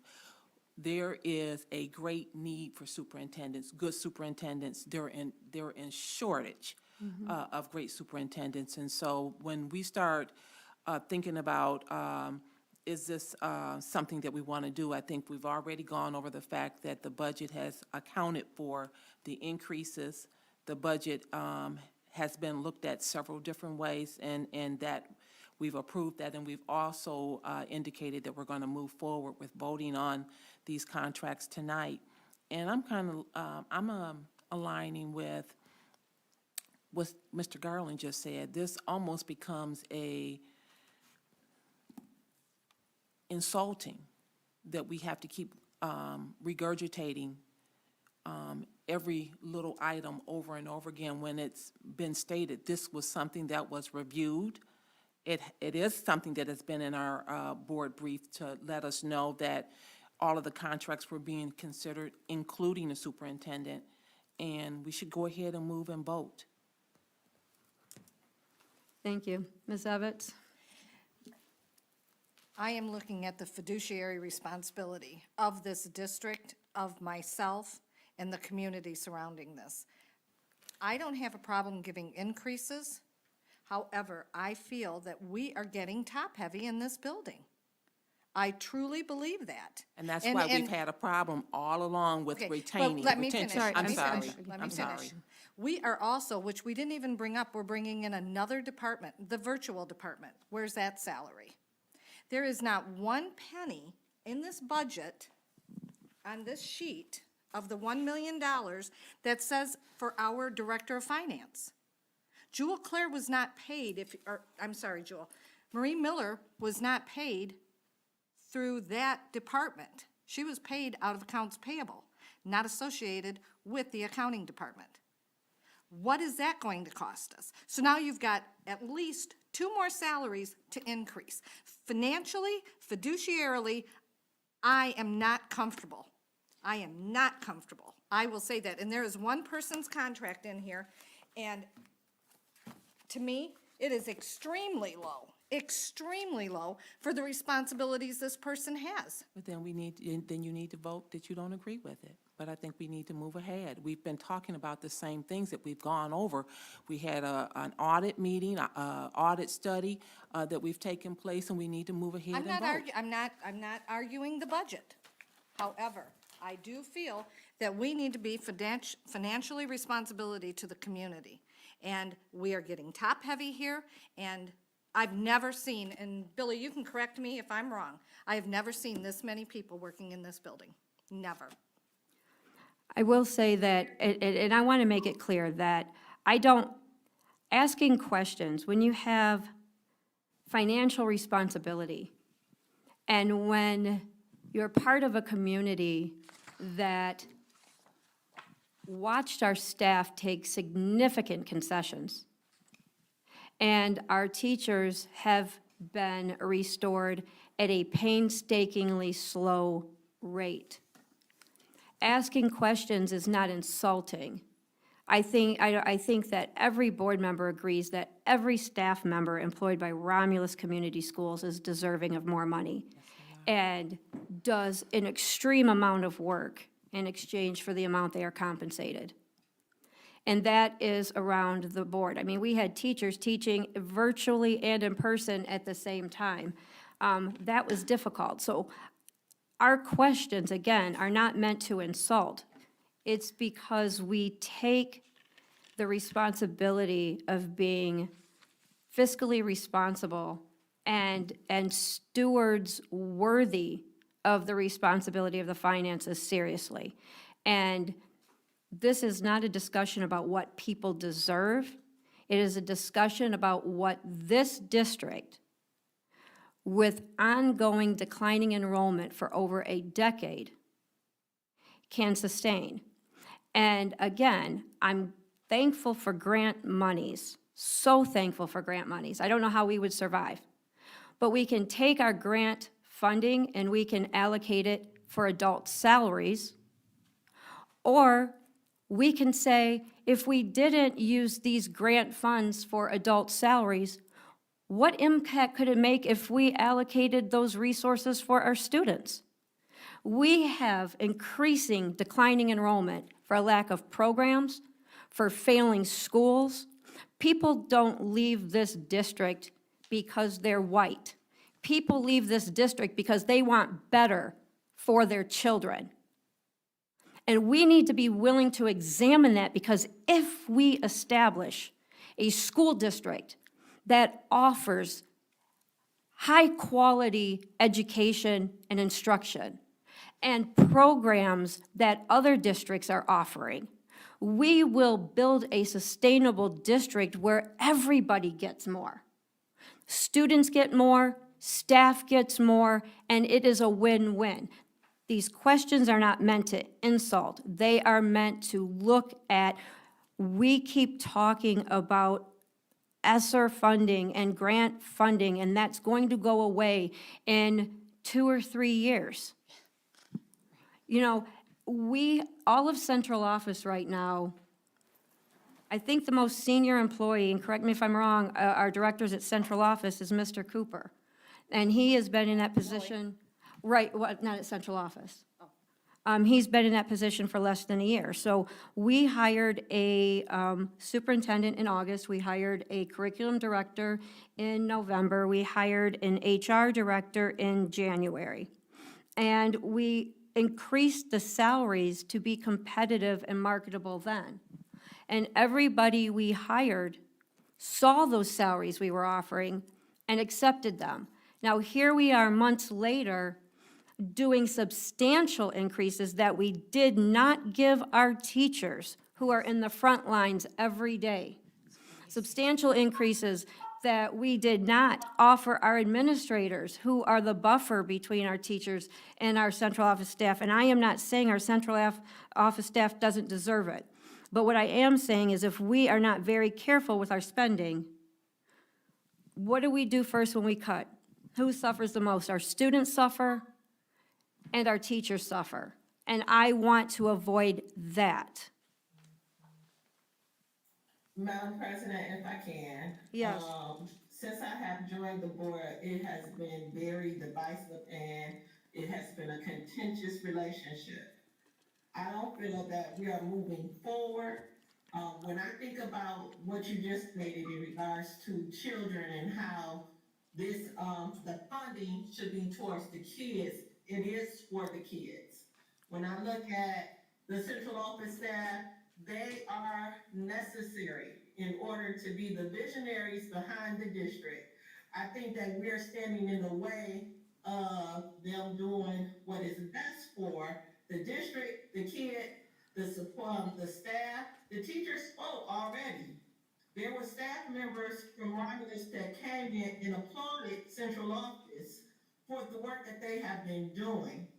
I believe that we're moving at a slower rate. We're being very, very punitive in regard to what these people are doing for the district. I have never seen anything like this, and it disturbs me greatly because I feel like everything that we're doing is nitpick, it is contentious, and it's a distraction from doing what's best for our students. I am a part of another district. I've never seen this before. I see it now, but it's clear to me that we're not moving all together for the good of the district. I can understand that the community is, they want to know what's going on. But I also know that we have received grants, we have received a lot of money, funding, to move the district forward and give us time to, build up our district. And I don't think that we're doing a good job of allowing it to go for. I'm completely disturbed by the conversation that we're having. And every time that we have these meetings, it's constantly arguing. It's constantly, pointing fingers, and it's draining. It's very distracting from the work that we're doing. Thank you, Ms. Sherman, and I agree with that. And again, I'm not trying to drain or argue. I'm saying that based on experience at Romulus Community Schools, we are not in a better financial position than other districts. Everybody has received this ESSER money. And there is no other district that has a central office staffed like the one we are creating with as many salaries, over 100,000 as we will have. And those include districts in Wayne County with over 4,000 students. So this is not arguing. This is an opportunity to make sure we are fully understanding what we are committing to. And I'm not going to say the names of the district, but what we have for our superintendent. I'm not saying Dr. Edmondson isn't deserving of it. Dr. Edmondson comes with so much energy and so much vision that, again, I would think that this board, it would be a unanimous agreement that we cannot pay him what he is worth or what he deserves. We are limited to pay what we can afford. And when the ESSER funds drop off in a year or two, how will we sustain? We are a district with more central office staff than those around us. We are a district with more, and when we have to post on our website, the budget and transparency, we will be a district with more salaries over 100,000 than those around us. And I'm not going to say the names of the district, but as we get ready to vote on this contract for 160,000, and 160,000, and then it goes up to 163 next year, and there are also additional stipends and incentives on top of that. That's just the base salary. I want to point out that even when times were good at Romulus Community Schools, that it still exceeds the superintendent's salary by 10,000. But currently, right now in Wayne County, some superintendent salaries, and they are schools with more students than we have. 151, 141, 141, 134, 133, 140, 150, 141, 140, 143, 133, and it goes on. I am saying that all I'm asking for is where is the data to substantiate a high salary for the superintendent and higher salaries for central office staff and more positions that make us an outlier when compared to districts around us who are taking our students. That's not nitpicking, that's not arguing. That is a valid question, and I ask it unapologetically. President Piles, I hear what you're saying. I heard what Ms. German said.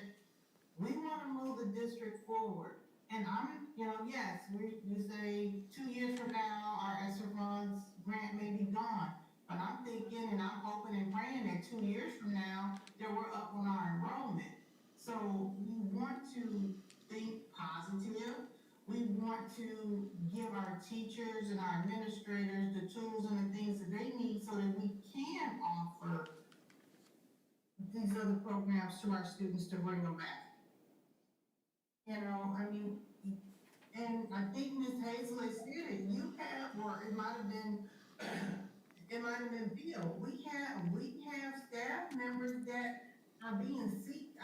to go to other places.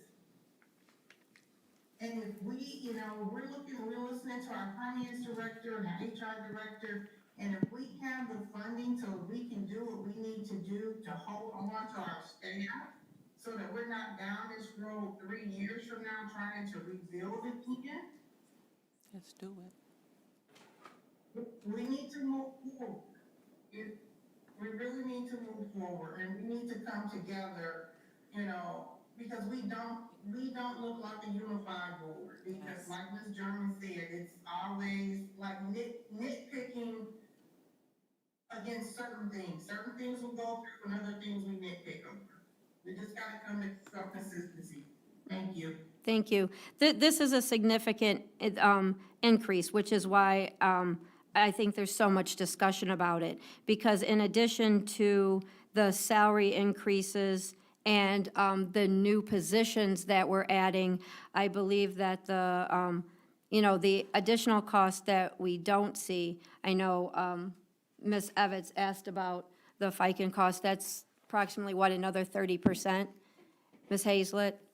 Yeah, so we don't see those costs. We're strictly looking at our contracts, but we have to consider that when we add in our retirement and FICA, we're adding another 30% on these increases. And so just to be fully aware of what we're doing, and again, if we have the money, then yes, let's spend it on our students, let's spend it on our staff. But my question was only, what puts Romulus Community Schools in a better position than those districts around us that we will be paying significantly higher salaries and having significantly more positions at our central office that other districts aren't creating and aren't awarding? And they also had more work due to the pandemic. That was my question. Okay, so there's a motion on the floor to approve the superintendent contract for Dr. Edmondson. It was moved and supported. If there are no more comments, questions, concerns, Madam Secretary, will you please call the roll?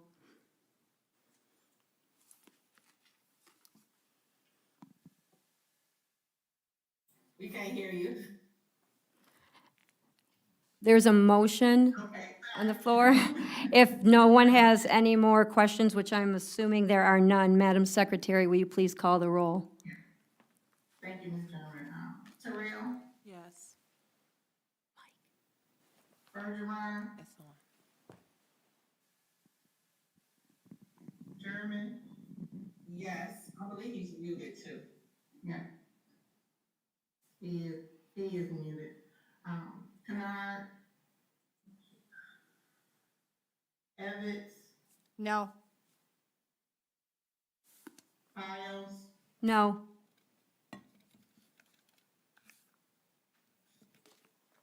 Lester is yes. Bergeron, gotta come off of mute. Star six, I believe, Mr. Bergeron. Sorry. Kennard, are you still with us? She was going in and out.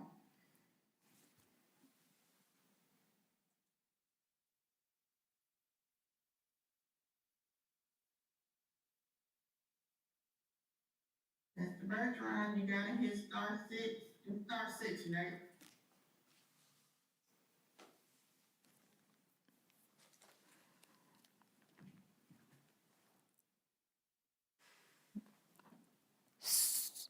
Judy's not in. So if we don't have him at this point, the motion fails, but we will move on to the next contract, and we can revisit this one when Mr. Bergeron has access. How does it fail? Yeah, Ms. Kennard. Three. And Ms. Kennard. 3-2. It's 3-2. We're missing two. It's 3-2 right now. Right, so we're missing two board members. We can come back.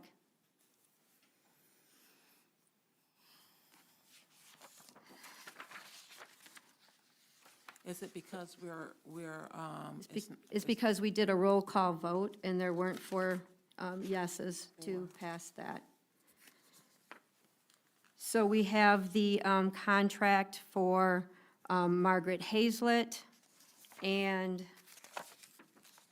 I'll just read the motion. Move that the Board of Education approve the proposed administrative contracts for 2021, 2022, and for 2022, 2023 for the following: Dr. Sophia Lafayette Laws, Executive Director of Instruction; Margaret Hazlett, Director of Human Resources; Angela Broaden, Director of Special Services; David Cooper, Director of Integrated Technology; and William Garland, Manager of Operations. And the rationale is to ensure the stability of the district and ongoing work required to lead and manage Romulus Community Schools.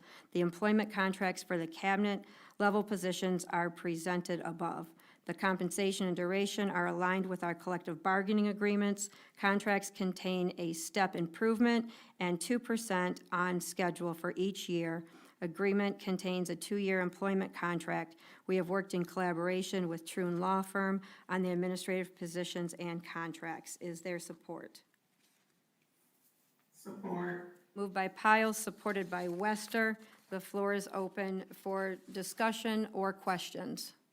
Madam President, Yes.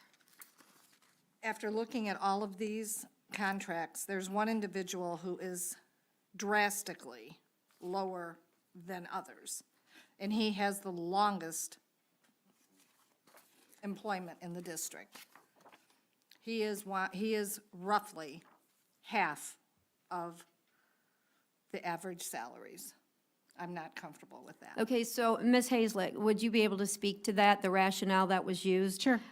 In coming to the recommended salaries? Yes. Again, for all of these positions, we've looked at benchmarked in terms of what the compensation should be. These do have improvements. That contract in particular, Ms. Evitz, has had a significant improvement from where it was to where it is. We look at the scope of responsibilities. We look at the level of decision-making. We look at the educational requirements that might be for particular positions when we're determining what the salary range needs to be for those given jobs. And that's what we've done in the instance with all the contracts that you're currently looking at.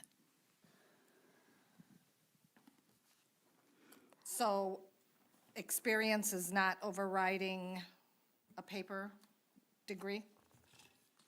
So we have made improvements to that particular salary significantly for this year and are moving forward in making increases to keep it aligned with what we think are the scope of responsibilities for the position. So currently, is this employee also doing the building work that they were before? Or has somebody been put in charge of those duties? So our manager of operations and facilities oversees the maintenance department, oversees transportation and food service, and the custodial staff. That is the scope of the position, and there was a salary improvement made this year during the year in recognition of those scope of the increased responsibilities with respect to the supervision of transportation and food service. The position was already supervising the custodial staff and maintenance and facilities, which is in part also with the sinking fund and with capital improvement projects, overseeing that. That's the facilities part. So that is the scope of the position, and we feel that we have aligned the compensation with the scope of that position. Okay, so this is increased duties. We didn't hire somebody else for the duties he previously managed. He's still doing those and additional. Correct. So, Okay. and we moved the supervision of transportation and food service from the Director of Finance position, which at the time was an Assistant Superintendent of Business and Operations, I believe, as going forward, that workload did not seem to be a reasonable workload that we could have someone in that role do effectively. And so as we moved to make those changes, we also pulled payroll and benefits out of the finance department, you may recall, to allow the finance department to focus on finances. And we moved transportation and food service out of the plate of that particular position as well, and gave that to our operations manager, in which we then made a salary improvement in response to the increased responsibility. Thank you. Do you happen to know, or Ms. Claire, do you know, and I apologize for not giving prior notice, Do you know what the salary was for the facilities and maintenance management before the additional duties were added? It was 60,000. Okay.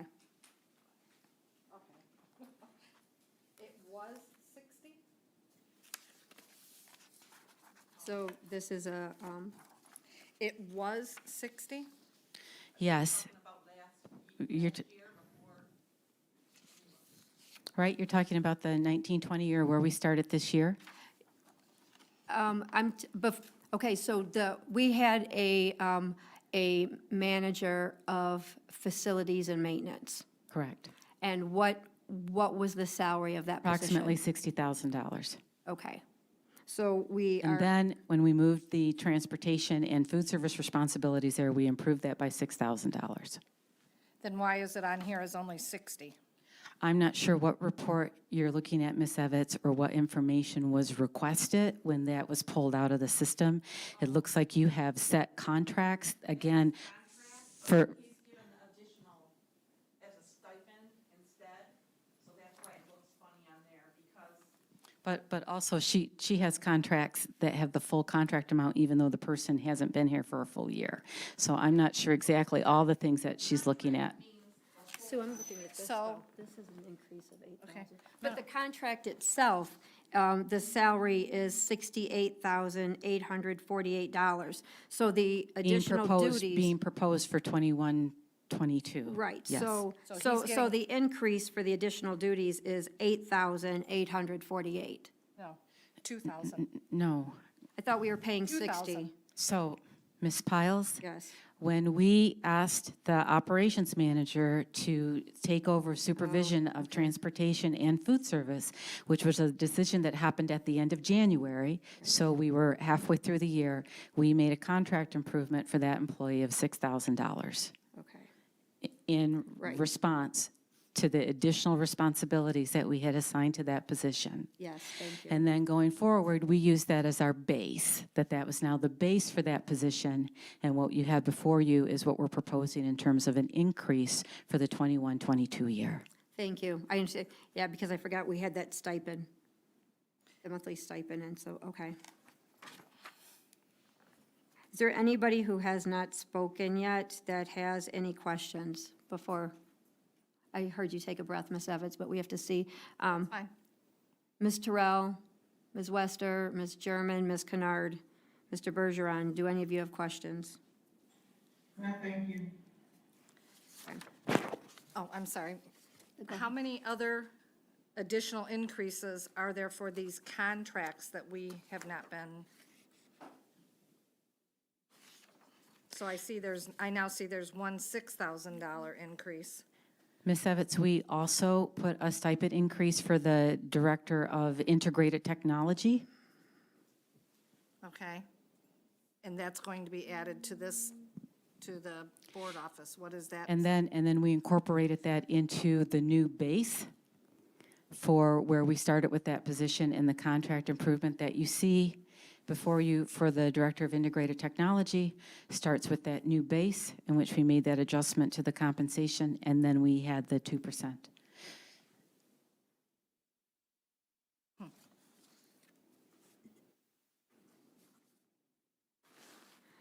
When we also talk about work being done, I know that the position, the manager of facilities and maintenance, when it was just that position, this board had discussed before that there was a incredible need to consider a secretary that worked, in that position, because the responsibilities were numerous. And at one point, we had even discussed about having an athletic secretary / secretary for building and maintenance. And it doesn't have anything to do with this contract, but I will bring up, as we are talking about people in their workload and also what is needed for efficiency and for the flow of the district, I would hope that some kind of a secretarial position for this would be discussed at some point going forward, because I know it was necessary even before the additional responsibilities.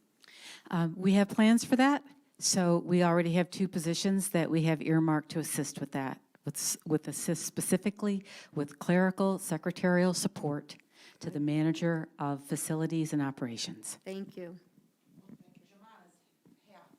Yeah. One half, and so it's the front desk is a quarter.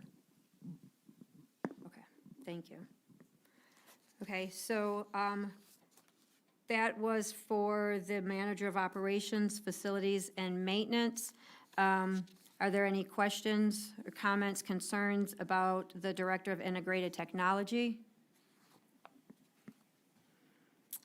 Or the director of special services? Or the director of human resources? You can exhale. Or the director of, the executive director of instruction? Seeing none, there is a motion on the floor. Madam Secretary, will you please call the vote? Surreal. Evans. Yes. Lester, yes. Bergeron. German. Yes. Bernard. And Piles.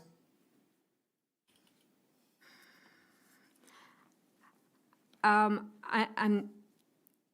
no, just on the absence of data. I'm sorry, I didn't hear you. No. Motion passes.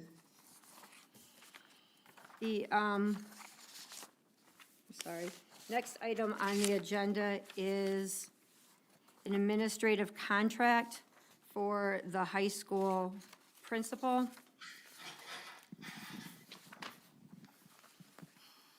I move that the Board of Education approve the administrative contract with N. Seth Petty to serve as principal of Romulus High School with a start date of July 1, 2021, and a contract expiration date of June 30th, 2022. Is there support? Support. Moved by Piles, supported by Wester. Is there discussion? What's the pay scale? So we're using the RASA Tell me for the, Miss for Numbers the from high now school. on. It's okay, it's okay. So step 3, $115,567. Where does that compare to the existing principals that we currently have? So we're currently spending $216,000 on that position. That's not my question. My question is, where does that come in with all of the other principals? Is that equal to other principals, or is it? Are you referencing administrators in our district? Yes. Okay, sorry, I wasn't sure which group you meant. The RASA contract, where does that fall into the RASA contract? I would tell you that that falls into alignment. So we, again, recall that we had to make some changes with respect to that salary schedule. This is a common theme, right, with all of the groups that we worked with. And as we worked our way to build that particular contract had 3 steps in it. And we now have 4 steps in it. We have 5 steps in it. No, I'm not remembering. I'm sorry. So in terms of, we placed people with their years of experience in Romulus on the appropriate step for that contract going forward. So Mr. Petty has more than 3 years of experience as a building administrator, but this is the step that I was able to offer him. As a high school administrator? As a high school principal. Looking at his resume, I did not see that. I'm sorry, before we go forward, I just want to, so I'm sorry, not as a high school administrator, I apologize, as a building administrator. So I just want to clarify, we just ratified the RASA contract, and at that point, all of our building administrators received raises. So all of our building administrators are at a higher salary now than they were when prior to ratification of that collective bargaining agreement. It also moved all of our administrators to step 1 and gave administration the flexibility to hire in new administrators at step 3. So under the newly ratified administrator's contract, the high school principal on step 1, if we had a current high school principal, which we don't because of reassignments, they would be making $111,079. And then step 2 is 113,301. Step 3 is 115,567, and step 4 is 117,878. If And what that is this? clarifies. Thank you. So it is 4 steps then, correct? Ms. Yes. Piles? Thank you. And what was he hired at? 115,567, which is step 3. Is that correct? And then how many current principals do we have in the district that are on step 1 or 2? All of our administrators are on step 1. I would have to verify that. Because have we hired any more administrators? I don't know that off the top of my head, and I would just want to verify Okay, that. thank you. So according to the contract, every administrator was moved to step 1. They received a salary increase, but everyone was moved to step 1. And then any administrators hired in since then can be hired in at step 3. So he is currently making But you wouldn't have it. $4,500 more than our current principals. I'm not sure that that's wholly accurate. So here's the situation. Because the contract improvements for our administrators go into effect the first pay of August, not the first pay of July, we don't have that information loaded up in our system right now to be able to verify that for you. For Ms. Claire to be able to verify where they are with respect to that. So I would need to go research that to be able to provide that information to you, and I can do that. Well, if they're on step 1, if all administrators are at step 1, then it's, Yeah, and I'm not sure that's wholly accurate. I would like to verify that. okay. Okay, thank you. So I'm going to, and I'm going to ask, since, and I pulled up the TA, that's where I got that our administrators were all moved to step 1. So I'm going to ask what is the data that was used to support the hiring in at a higher step. And I'm doing that because I know we have the public watching, and that is the flexibility. We have that in our REA contract as well.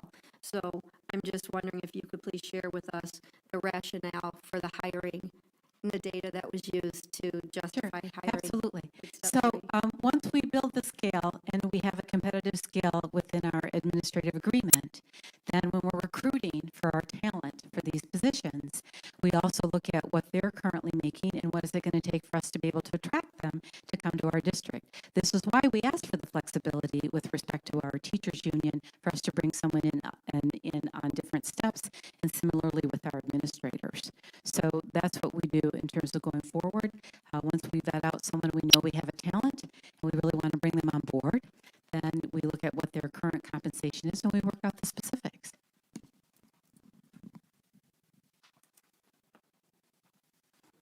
Are there any other questions?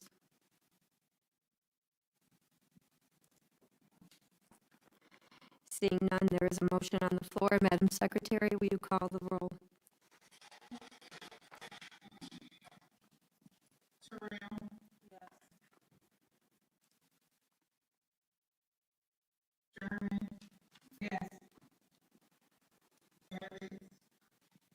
No.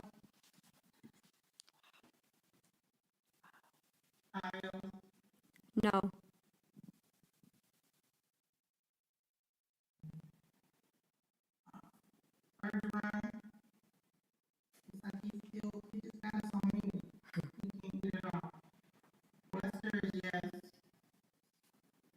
Do we get Kennard back?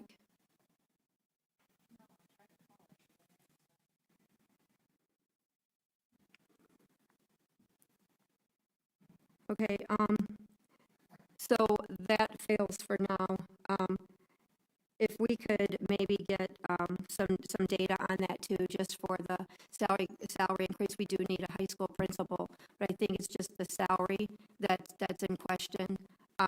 and I know we have a resume, and of course, we're not gonna track somebody if we're offering less than they were making at a former district. I don't know if that was the case, or not, but maybe if we could, get that amount and see that, okay, if he came in lower than that, he'd be making less than he did at a previous employer, that would help, or also just whatever data was used would be beneficial on that, please. I'm looking at the transparency of a district that borders us. Obviously, I can get some more of these, but this is 2020, so it's old too. It's 108.9 Okay, thank for principal. It's okay, for middle school, It just says principal. okay. All right. And that's from, Okay, and, all right, and our step one is 111 something. But yeah, we'll get that and revisit that. There are no more comments from the public. Are there any communications from board members? Mr. Rao? Ms. Evans? I would just like to ask that all of the new positions that are being created, if we could have job descriptions presented to the board so that we're aware of what is out there, and then we can be aware of what's happening, okay? We have not received anything that I'm aware of regarding the manager of grants, the HR generalist, the position of virtual principal, the HR admin. So the director of virtual is in the RASA agreement? Oh, is it? Okay. It is So in it's a new- RASA, yeah, It's a new position in the RASA agreement? Yes? the salary, I think. The is there. salary? Now, is that the salary we're paying, or do we have to honor the salary that they're currently at because they're being moved? So we have offered the person, Mr. Parker has accepted that position, and we have offered him the appropriate compensation for that position. So we're all set there. Okay, thanks. So I'm sorry, I understand that it's in the RASA agreement, but we have not seen any type of information regarding that position, and I would just like to know what it is and details, please. Thank you. Okay, and then the other thing is, I think I saw a salary, and I don't know where I read it, but I think I saw a salary offered to him for that position, which was different than what was in the contract. And of course, there is that flexibility because he's making something in a current position. But if you would just send those salaries to Ms. Evans, and I may be wrong, I won't take up our time with that now. Ms. Wester, do you have any comments? Madam President, I'd like to ask. Okay, hang on 1 minute, and I'll come back to you. Ms. German? Okay. Ms. Kennard? Mr. Bergeron? Mr. Rao? I'd like to ask, because we have done it in the past, that we consider putting forth a motion to consider the high school administrator contract contingent upon review of what the salary is currently or what previously made, to go ahead and approve it based on that. Because we do need a high school administrator, and I don't want to discourage anyone from accepting the position based on something that we can look at. Right. So if it is at all possible, we have in the past approved salaries on contracts contingent, and go ahead and approve this contract so that we can work on that piece of it. That's a small piece of it. We could do that. I think the question, because the question is salary and how it's substantiated, that's key information that's being requested, and we do need a start date. And Mr. Petty, I apologize for all of this going on because we don't want to deter you from working here. We do just want to make sure that we have the information. I will state that we can do this and get the information and still vote in a timely fashion because under the RASA contract, our administrators have the month of July and into August off. So it's, I mean, his contract the contract does begin July 1st, but the work, this is the off season for, so rather than put it up for vote when there's that information, we can, if you would like to make a motion. I would like to make a motion that we approve this contract and contingent upon agreement on the salary, looking at the salary that he previously had, and just to make sure that he is receiving more than where he came from. Okay, so just state the motion that Yes, the motion is, to approve this contract, okay, considering okay. contingent upon salary. I'll support it. Roll call vote, please.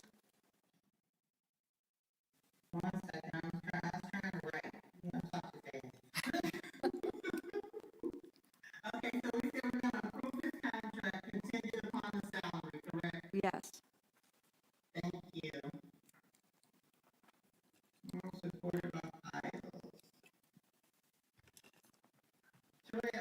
Yes. No. No.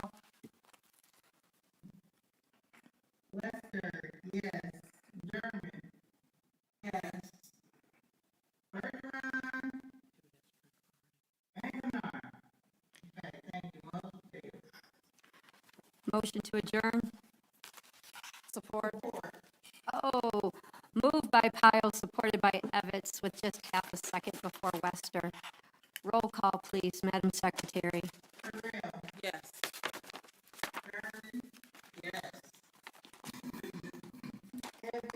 Yes.